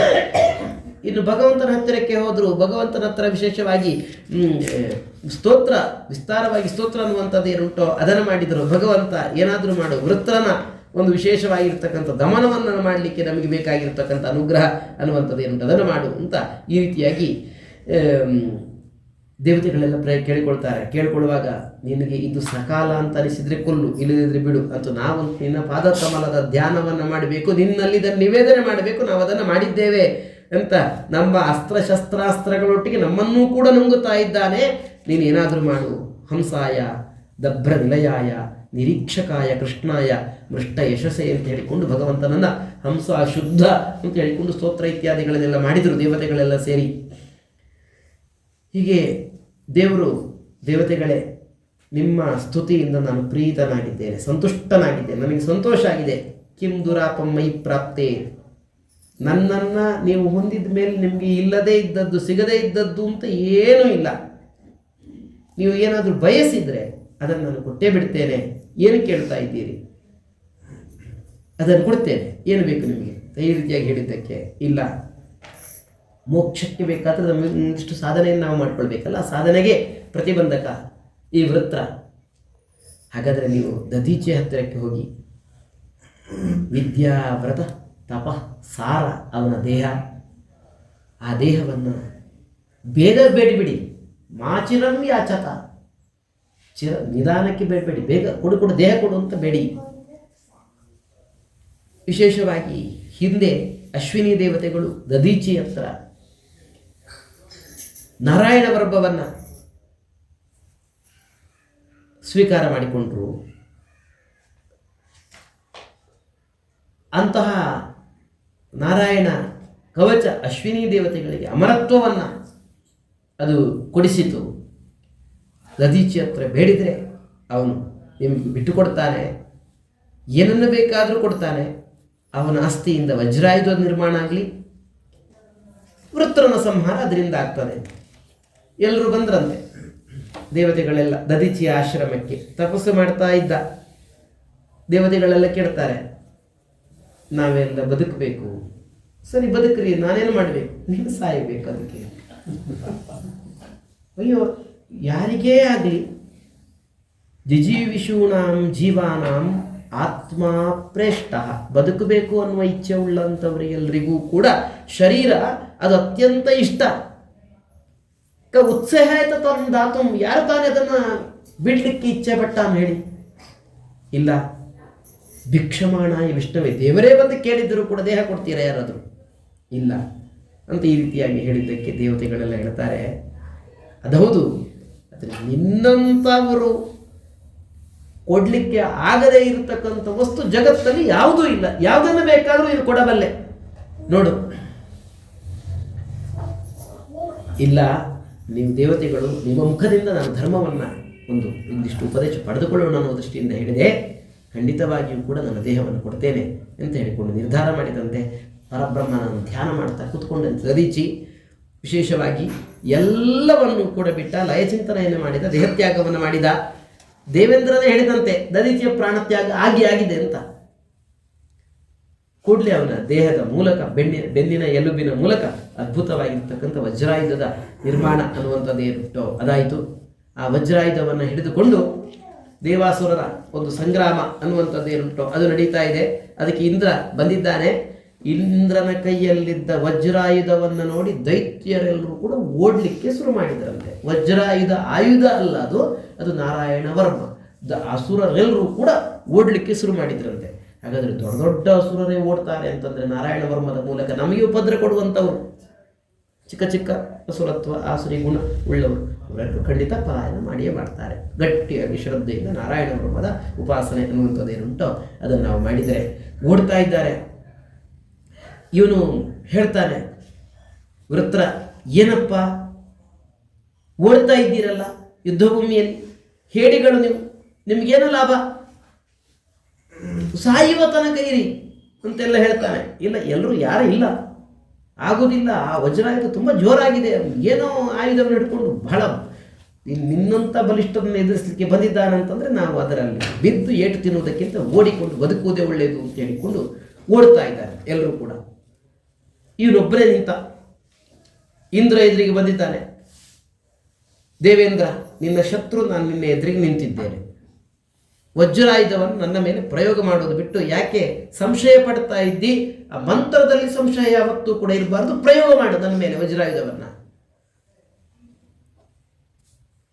ಆಗ ಗದೆ ಬಿಸಾಡಿದ್ದಿ ನೀನು. ಇಂದ್ರ ಗದೆ ಬಿಸಾಡಿದ್ದ. ಆ ಗದೆಯನ್ನು ವೃತ್ರ ಹಿಡಿದು ಇಂದ್ರನ ಮೇಲೆ ಮತ್ತೆ ತಿರುಗಿ ಬಿಸಾಡಿದ. ಆ ಗದೆ ಆ ಐರಾವತದ ತಲೆಯನ್ನು, ತೆಂಗಿನಕಾಯಿಯನ್ನು ಹೋಳು ಮಾಡುವಂತೆ ಹೋಳು ಮಾಡಿತು. ಇಂದ್ರ ಮತ್ತೆ ತನ್ನ ಅಮೃತಮಯವಾಗಿರ್ತಕ್ಕಂಥ ಹಸ್ತದಿಂದ ಅದನ್ನು ಸರಿಪಡಿಸಿದ ಅಂತ. ಹಾಗೆ ಈ ವಜ್ರಾಯುಧ ಏನೂ ಆಗುವುದಿಲ್ಲ. ಯಥೋ ಹರಿರ್ ವಿಜಯಶ್ರೀ ಗುಣಃ ತತಃ, ಎಲ್ಲಿ ಹರಿಯೋ ಅಲ್ಲಿ ವಿಜಯ, ಅಲ್ಲಿ ಶ್ರೀ, ಎಲ್ಲವೂ ಕೂಡ ಅಲ್ಲೇ. ನಿನ್ನ ಹತ್ರ ಹರಿ ಇದ್ದಾನೆ, ಈಗ ಅದ್ರ ಜಯ ನಿನ್ನದ್ದೇ. ಆದ್ದರಿಂದ ನಿನ್ನ ಮೇಲೆ ಪ್ರಯಾಣ ಅನ್ನುವಂಥದ್ದೇನುಂಟೋ ಅದನ್ನು ವಿಶೇಷವಾಗಿ ಮಾಡು ಅಂತ ಹೇಳ್ತಾ ಕೈ ಮುಗಿದಂತೆ ಧ್ಯಾನ ಮಾಡ್ತಾ ದೇವರ ಸ್ತುತಿಯನ್ನು ಮಾಡ್ತಾ ಇದ್ದಾನೆ. ಅಹಂ ಹರೇ ತವ ಪಾದೈಕ ಮೂಲ ದಾಸಾನುದಾಸೋ ಭವಿತಾಸ್ಮಿ ಭೂಯಃ ಮನಸ್ಮರೇತಾತ್ಮ ಪತೇರ್ಗುಣಾನ್ನಃ ಗೃಣೀತವಾಕ್ಕರ್ಮ ಕರೋತು ಕಾಯಃ. ದೇವರೇ, ನಾನು ನಂಬಿದ್ದೇನೆ, ನನ್ನ ಎಲ್ಲ ಇಂದ್ರಿಯಗಳು ನಿನ್ನ ಸ್ತುತಿಯನ್ನು ಮಾಡ್ತಾ ಇರಲಿ. ದೇವರೇ, ನನಗೇನು ಕೂಡ ಬೇಡ, ನೀನು ಮಾತ್ರ ಸಾಕು. ನಾನಾಕ ಪೃಷ್ಟಂ, ನನಗೆ ಸ್ವರ್ಗಲೋಕ ಬೇಡ, ಇಂದ್ರ ಬ್ರಹ್ಮ ಪದವಿ ಬೇಡ, ಸಾರ್ವಭೌಮ ಬೇಡ, ರಸಾತಳದ ಆಧಿಪತ್ಯ ಅದು ಕೂಡ ಬೇಡ, ಯೋಗ ಸಿದ್ಧಿಯೂ ಕೂಡ ಬೇಡ, ಯಾವುದೂ ಕೂಡ ಬೇಡ, ಮೋಕ್ಷವೂ ಬೇಡ, ದೇವರು ಮಾತ್ರ ಸಾಕು ನನಗೆ ಅಂತ ಹೇಳ್ತಾ ಇದ್ದಾನೆ ವೃತ್ರ. ವಿಚಿತ್ರ ನೋಡಿ, ಕೊನೆಗೆ ಹೇಳ್ತಾನಂತೆ ದೇವರಲ್ಲಿ, ಅಜಾತ ಪಕ್ಷಾಹ ಇವ ಮಾತರಂ ಖಗಾಹ. ದೇವರೇ, ನನ್ನ ಮನಸ್ಸು ನಿನ್ನನ್ನು ಸೇರಬೇಕು ಅಂತ ಹಾತೊರೀತಾ ಇದೆ. ಹೇಗೆ ಅಂತ ಕೇಳಿದರೆ, ರೆಕ್ಕೆಯನ್ನೇ ಬಿಡದೆ ಇರ್ತಕ್ಕಂಥ ಚಿಕ್ಕ ಚಿಕ್ಕ ಪಕ್ಷಿಗಳು ಗೂಡಲ್ಲಿರ್ತಾವಲ್ವಾ, ಕೊಕ್ಕನ್ನು ಮಾತ್ರ ಹೀಗೆ ತೆಗೆದು ಕಾಯ್ತಾ ಇರ್ತವೆ. ತಾಯಿ ಎಷ್ಟೊತ್ತಿಗೆ ಬರ್ತಾಳೆ ಅಂತ. ತಾಯಿ ತನ್ನ ಹೊಟ್ಟೆ ತುಂಬಿಸಿಕೊಂಡು ಮಕ್ಕಳಿಗೆ ಅಂತ ಹೇಳಿಕೊಂಡು ತನ್ನ ಬಾಯಲ್ಲೇ ಅದಕ್ಕೆ ಬೇಕಾದ ಹುಳ ಹುಪ್ಪಾಟೆಗಳನ್ನು ತಂದು ಅದರ ಬಾಯಿಗೆ ಹಾಕಿದಾಗ ತಿನ್ನುತ್ತಾಳೆ. ಅದು ಮತ್ತೆ ಎಲ್ಲಿಯೂ ಹೋಗುವುದಿಲ್ಲ. ಮೂತಿಯನ್ನು ಮಾತ್ರ ಹೊರಕ್ಕೆ ಹಾಕಿ ಬರೀ ಕೊಕ್ಕು ಮಾತ್ರ ಹೊರಕ್ಕೆ ಕಾಣ್ತಾ ಇರ್ತದೆ. ಕಣ್ಣು ಬಿಟ್ಟಿರುವುದಿಲ್ಲ, ರೆಕ್ಕೆ ಬಿಟ್ಟಿರುವುದಿಲ್ಲ. ಅಜಾತ ಪಕ್ಷ ಇವ. ಅದರ ಹಾಗೆ ಅದು ತಾಯಿಯನ್ನೇ ಹಂಬಲಿಸ್ತಾ ಇರ್ತದೆ. ಮತ್ತೆ ಯಾರು ಬಂದರೂ ಅದಕ್ಕೇನು ಬೇಡ, ಮತ್ತೆ ಯಾರು ಕೊಟ್ಟರು ಏನು ಬೇಡ, ತಾಯಿಯೇ ಬೇಕು. ಎಷ್ಟೊತ್ತಿಗೆ ಬಂದಾಳು, ಎಷ್ಟೊತ್ತು ನನಗೆ ಆಹಾರ ಹಾಕ್ಯಾಳು ಅಂತ. ಆ ದೃಷ್ಟಾಂತ ಕೊಟ್ಟರು. ಹಾಗೆ ನನ್ನ ಮನಸ್ಸು ದೇವರೇ ನಿನ್ನನ್ನೇ ಎಷ್ಟೊತ್ತಿಗೆ ಕಂಡೇನು, ಎಷ್ಟೊತ್ತಿಗೆ ಸೇರಿಯೇನು, ಇಂದ್ರ ಎಷ್ಟೊತ್ತಿಗೆ ನನ್ನನ್ನು ಕೊಲ್ತಾರೆ ಅಂತ ಹಾತೊರಿತಾ ಇದೆ ಅಂತಂದು ಕೂಡಲೇ ಇಂದ್ರ ಕಂಪಿಸಿದಂತೆ, ಏನಪ್ಪ ಇದು ಅಂತ. ಮತ್ತೆ ವೃತ್ರ ಸ್ತೋತ್ರ ಮಾಡ್ತಾ ಇದ್ದಾನೆ. ವ್ಯಾಸರು ಒಳ್ಳೆ ದೃಷ್ಟಾಂತ ಕೊಟ್ಟರು. ಮರ ಹತ್ತಿ ನೋಡ್ಬೇಕ್ರಿ, ಪಕ್ಷಿ ನೋಡಬೇಕಾದ್ರೆ ಮರದ ಮೇಲಲ್ಲ ಗೂಡು. ನಾವಿಲ್ಲಿ ಮರ ಹತ್ತೇವೆ, ಇದೆಲ್ಲ ನಮ್ಮ ಕಣ್ಣಿಗೆ ಕಾಣಿಸ್ತದೆ. ಮೈಸೂರಲ್ಲಾದರೆ ಇದೆ, ಬೆಂಗಳೂರಿನಂತಲ್ಲಿ ಮರ ಎಲ್ಲ ಚಿತ್ರದಲ್ಲಿ, ಮನೆ ಒಳಗೆ ಚಿತ್ರದಲ್ಲಿ ಹಾಕಬೇಕಷ್ಟೆ. ಅದರಲ್ಲಿ ಪಕ್ಷಿ ಅದು ಗೂಡು ಕಟ್ಟುವುದು, ಈ ಕಾಳನ್ನೆಲ್ಲ ತರಲಿಕ್ಕಿದು ದೊಡ್ಡ ಪಕ್ಷಿ ಹೋಗುವುದು ತಂದು ಇದೆಲ್ಲ ಕಷ್ಟ. ಅದಕ್ಕೆ ಕರುಣೆಯಿಂದ ವ್ಯಾಸರು ಇನ್ನೊಂದು ದೃಷ್ಟಾಂತ ಕೊಡ್ತಾ ಇದ್ದಾರೆ. ವೃತ್ರನ ಬಾಯಿಯಿಂದ ಹೇಳಿಸ್ತಾ ಇದ್ದಾರೆ. ಸ್ತನ್ಯಂಯತ ವತ್ಸತರ ಕ್ಷುಧಾರ್ತಿತಃ. ಹಾಲು ಮಾತ್ರ ಆಹಾರ, 8-10 ದಿವಸದ 15 ದಿವಸದ ಕರು, ಇನ್ನು ಹುಲ್ಲು ತಿನ್ನಲಿಕ್ಕೆ ಕಲಿಯಿಲ್ಲ, ಬೇರೆ ಯಾವ ಆಹಾರವನ್ನು ತಿಂತಾ ಇಲ್ಲ. ತಾಯಿಯನ್ನು ಹೊರಗೆ ಕಟ್ಟಿದ ಮೇಲಿಕ್ಕೆ ಬಿಟ್ಟಿದ್ದಾರೆ. ಕರು ಗೋಶಾಲೆಯಲ್ಲೇ ಇದೆ, ಅದನ್ನು ಬಿಡುವುದಿಲ್ಲಲ್ಲ, ಕಟ್ಟಿ ಹಾಕ್ತಾರೆ. ಅದು ಗೋಶಾಲೆಯಲ್ಲಿ ಇದೆ. ಅದು ನನ್ನ ತಾಯಿ ಯಾವಾಗ ಬರ್ತಾಳೆ ಅಂತ ಅಲ್ಲಿ ಏನು ಶಬ್ದ ಆದರೂ ಕೂಡ ಅಂಬೆ ಅಂತ ಹೇಳೋದು. ತಾಯಿ ಬಂದು ಅಂತ. ಸ್ತನ್ಯಂಯತ ವತ್ಸತರ ಕ್ಷುಧಾರ್ತಿತಃ. ಹೇಗೋ ಹಾಗೆ ನನ್ನ ಮನಸ್ಸು ದೇವರೇ ನಿನ್ನನ್ನು ಯಾವತ್ತು ಕಂಡೇನು ಅಂತ ಹಾತೊರೀತಾ ಇದೆ ಅಂತಂದ ವೃತ್ರ. ಇಂದ್ರ ಇನ್ನಷ್ಟು ಕಂಪಿಸಿದ, ಏನು ದೃಷ್ಟಾಂತ ಅಂತ. ವ್ಯಾಸರು ಈ ದೃಷ್ಟಾಂತ ಕೊಟ್ಟು ವೃತ್ರನ ಬಾಯಿಂದ ಮತ್ತೊಂದು ದೃಷ್ಟಾಂತವನ್ನು ಕೊಡಿಸ್ತಾ ಇದ್ದಾರೆ. ಇದು ಮರ ಹತ್ತಿ ನೋಡಬೇಕು ಪಕ್ಷಿ, ಅದು ಗೋಶಾಲೆಗೆ ಹೋಗಬೇಕು. ನಮಗೆ ಹಾಲೆಲ್ಲಿ ಬರ್ತದೆ ಕೇಳಿದ್ರೆ ನಂದಿನಿ ಪ್ಯಾಕೆಟಿನ ಅಂತ ಹೇಳೋದು. ನಮಗೆ ಕರು ಅಕಸ್ಮಾತ್ ನಾವು 4 ಕಾಲಿನ ಪ್ರಾಣಿಯ ಹಾಲನ್ನು ತಗೊಳ್ತಾ ಇದ್ದೇವೆ ಅಂತ ಇಟ್ಟುಕೊಳ್ರಿ, ಅದು ಕರು ಇರುವುದಿಲ್ಲ ನೋಡಿಬೇಕಾದ್ರೆ. ಅವನು ಕರು ಹಾಕಿದ ತಕ್ಷಣವೇ ಹಾಲನ್ನು ಕರೆದು ಬಾಟ್ಲಿಯಲ್ಲಿ ಅದರ ದೊಂಡೆಗೆ ಹಾಕ್ತಾನೆ. ಯಾಕಂದರೆ ಅದು ಕೆಚ್ಚಲೆಯಿಂದ ಕುಡಿಯುವಂಥದ್ದನ್ನು ಅಭ್ಯಾಸ ಮಾಡಿಸಿದರೆ ಮತ್ತು ಅದು ಬೇಕೇ ಬೇಕು. ಅವನು ಕೊಟ್ಟು ಬಿಡ್ತಾನೆ. ಗಂಡು ಕರು ಆದರೆ 10 ದಿವಸದೊಳಗೆ ಕೊಟ್ಟೇ ಬಿಡ್ತಾನವ, ಯಾರಿಗೆ ಗಡ್ಡದವರಿಗೆ. ಹೆಣ್ಣು ಕರು ಆದರೆ ಯಾರಿಗಾದರೂ ಇಟ್ಕೊಳ್ಳಿಕ್ಕೆ, ಅವ್ರಿಗೆ ಮಾರಲಿಕ್ಕೆ ಏನೋ ಮಾಡ್ತಾನೆ, ಹೊರತು ಹಾಲು ಕುಡಿದು ಇದು ಮಾಡುವುದಿಲ್ಲ.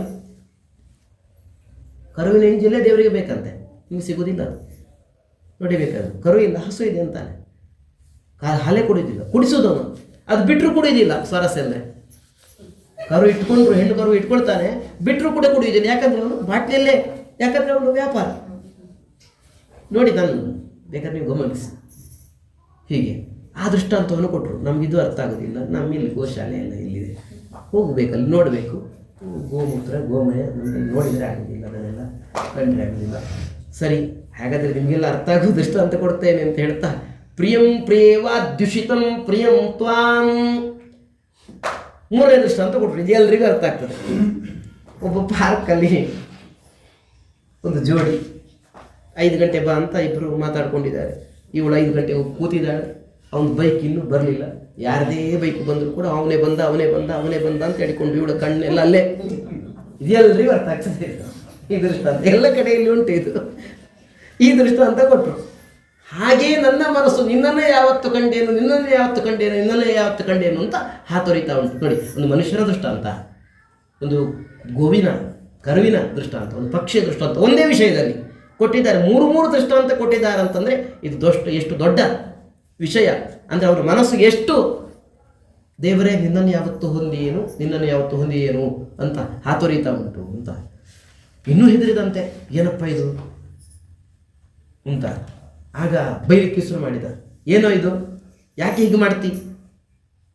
ನೀನು ನಿನ್ನ ಕೈಯಲ್ಲಿ ಇರ್ತಕ್ಕಂಥದ್ದೇ ನನ್ನ ಸಂಹಾರಕ್ಕೋಸ್ಕರ, ಅದು ಸಾಮಾನ್ಯ ಅಲ್ಲ. ಹಾಗೆ ಹೀಗೆ ಅಂತ ಹೇಳ್ತಾ, ಜಯ ಅಪಜಯ ನನಗೆ ಎಲ್ಲ ಅವನ ಕೈಯಲ್ಲಿರುವಂಥದ್ದು. ನಾವು ಎಲ್ಲ ತಟ್ಟಿರಾಯ ಇದ್ದಂತೆ ಅಂತ ವೃತ್ರ ಹೇಳುವಂಥ ಮಾತು.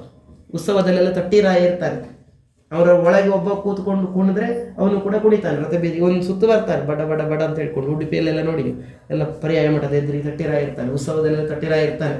ಸರಿಗೆ ಸಂಬಳ ಕೊಡಲಿಲ್ಲ ಅಂದರೆ ವೃತ್ತ ಮಧ್ಯದಲ್ಲೇ ಅವನು ನಿಲ್ಲಿಸಿ ಹೋಗ್ತಾನೆ, ತಟ್ಟಿರಾಯ ಅಲ್ಲೇ. ಹಾಗಾದರೆ ತಟ್ಟಿರಾಯನಲ್ಲಿ ಚಲನೆ ಇಲ್ಲ, ಒಳಗೆ ಇದ್ದ ವ್ಯಕ್ತಿಯಲ್ಲಿ ಚಲನೆ. ಆದ್ರಿಂದ ತಟ್ಟಿರಾಯನು ಕೂಡ ಹೋಗ್ತಾನೆ. ಹಾಗೆ ನಾವು ಕೂಡ ತಟ್ಟಿರಾಯರ ಹಾಗೆ ಎಲ್ಲ ಅಲಂಕಾರ ಎಲ್ಲ ಇದೆ, ಆದರೆ ನಮ್ಮೊಳಗೆ ಭಗವಂತ ಏನಾದರೂ ಮಾಡಿದರೆ, ನಮ್ಮಿಂದ ಏನಾದರೂ ಭಗವಂತ ಏನು ಮಾಡಲಿಲ್ಲ ಅಂದರೆ ನಾವು ಅಷ್ಟಕ್ಕೆ ನಾವು, ನಮ್ಮ ಸ್ಥಿತಿ ಹಾಗೆಲ್ಲ ಹೇಳಿ ಕೊನೆಗೆ ವೃತ್ರನ ಹತ್ಯೆಯನ್ನು ಇಂದ್ರ ವಿಶೇಷವಾಗಿ ತಾನು ಮಾಡಿಸುವುದರಲ್ಲಿ ವೃತ್ರನೇ ಹೇಳಿ ಉಪಾಯವನ್ನು ಹಾಗೆ ಹತ್ಯೆಯನ್ನು ಮಾಡಿದ. ಬ್ರಹ್ಮಹತ್ಯೆ ಮತ್ತೆ ಬಂತು, ಎರಡನೇ ಸರ್ತಿ ಬ್ರಹ್ಮಹತ್ಯೆ ಅನ್ನುವಂಥದ್ದು ಇರುವಂಥದ್ದು ಬಂತು. ಇಂದ್ರನನ್ನು ಬೆನ್ನಟ್ಟಿಸಿಕೊಂಡು ಹೋಗ್ತಾ ಉಂಟು. ಮಾನಸ ಸರೋವರಕ್ಕೆ ಓಡಿದಂತೆ ಅಲ್ಲಿ ತನಕ ಬಂತಂತೆ, ಅದರೊಳಗೆ ಪ್ರವೇಶ ಮಾಡಲಿಕ್ಕೆ ಆಗಲಿಲ್ಲಂತೆ ಆ ಬ್ರಹ್ಮಹತ್ಯೆಗೆ. ಅಲ್ಲಿ ಕಮಲದ ಒಂದು ನಾಳ, ಅದರ ಮಧ್ಯದಲ್ಲಿ ಕೂತುಕೊಂಡು ನರಸಿಂಹ ಮಂತ್ರ ಜಪ ಅನ್ನುವಂಥದ್ದು ಏನುಂಟೋ ಅದನ್ನು 1000 ವರ್ಷಗಳ ಕಾಲ ಇಂದ್ರ ಮಾಡಿದಂತೆ ಲೆಕ್ಕಾಚಾರ.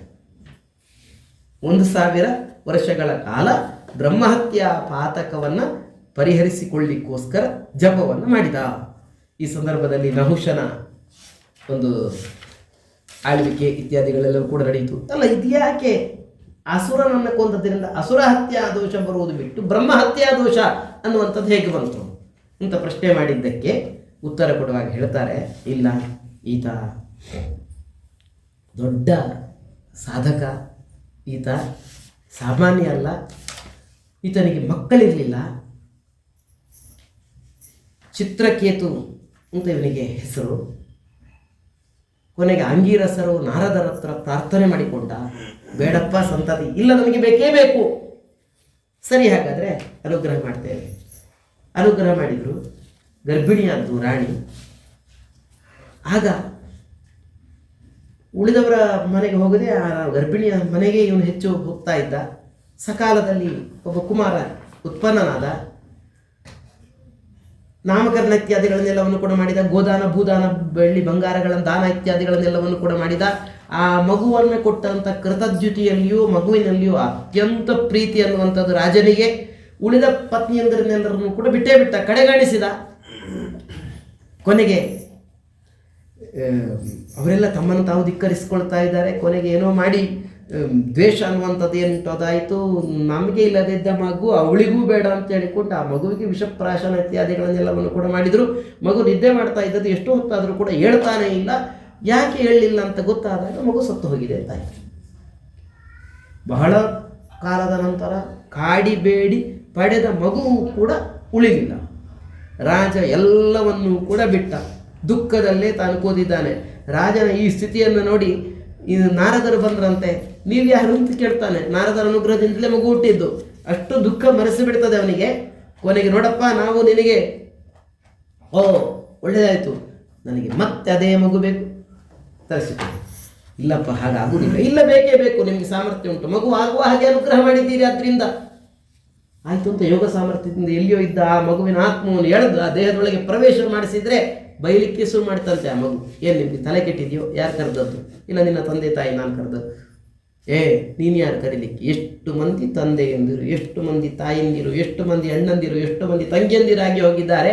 ಅಷ್ಟು ಮಂದಿಗೂ ನಾನು ತೃಪ್ತಿಯನ್ನು ಕೊಡಲಿಕ್ಕೆ ಸಾಧ್ಯ ಆಗುವುದೇ ಇಲ್ಲ ಅಂತ ಹೇಳ್ಕೊಂಡಿದ್ದೆ. ಏನಿದ್ರು ನಶ್ವರ, ಶಾಶ್ವತ ಭಗವಂತ ಅನ್ನುವಂಥ ಉಪದೇಶವನ್ನು ಮಾಡಿದ ತಕ್ಷಣ ಆ ಮಗುವಿನ ಬಾಯಿಯಿಂದ ಉಪದೇಶವನ್ನು ಪಡೆದುಕೊಂಡ ಚಿತ್ರಕೇತು.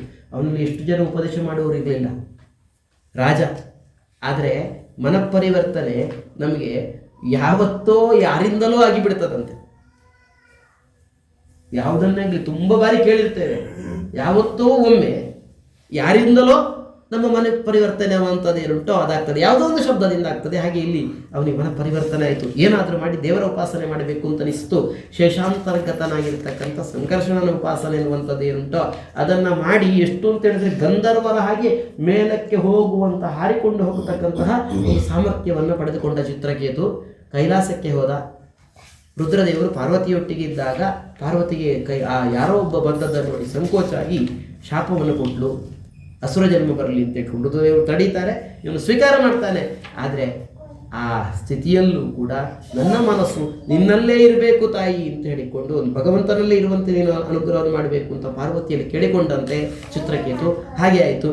ಅಸುರ ದೇಹ ಬಂದರೂ ಕೂಡ ಹರಿಯಲ್ಲಿ ಆ ರೀತಿಯಾಗಿರ್ತಕ್ಕಂತಹ ಒಂದು ಮನಸ್ಸು, ಹರಿಯ ವಿಷಯದಲ್ಲಿ ಅಷ್ಟು ಶ್ರದ್ಧೆ, ಭಕ್ತಿ, ಸಾಯುವಂತಹ ಸಂದರ್ಭದಲ್ಲೂ ಕೂಡ ಹರಿಯ ಸ್ಮೃತಿ ಇತ್ಯಾದಿಗಳೆಲ್ಲ ಇದ್ದದ್ರಿಂದ ಅವನ ಒಂದು ವಧೆಯಿಂದ ಇಂದ್ರನಿಗೆ ಬ್ರಹ್ಮಹತ್ಯ ಅನ್ನುವಂಥದ್ದು ಏನಂತ ಅದು ಬಂತು. ಆ ಬ್ರಹ್ಮಹತ್ಯೆಯನ್ನು ವಿಶೇಷವಾಗಿ ತಾನು ಇಂದ್ರ ಮತ್ತೆ ತಾನು ಪರಿಹರಿಸಿಕೊಂಡು ತನ್ನ ರಾಜ್ಯ ಇತ್ಯಾದಿಗಳನ್ನೆಲ್ಲವನ್ನು ಕೂಡ ಚೆನ್ನಾಗಿ ಪರಿಪಾಲಿಸಿದ.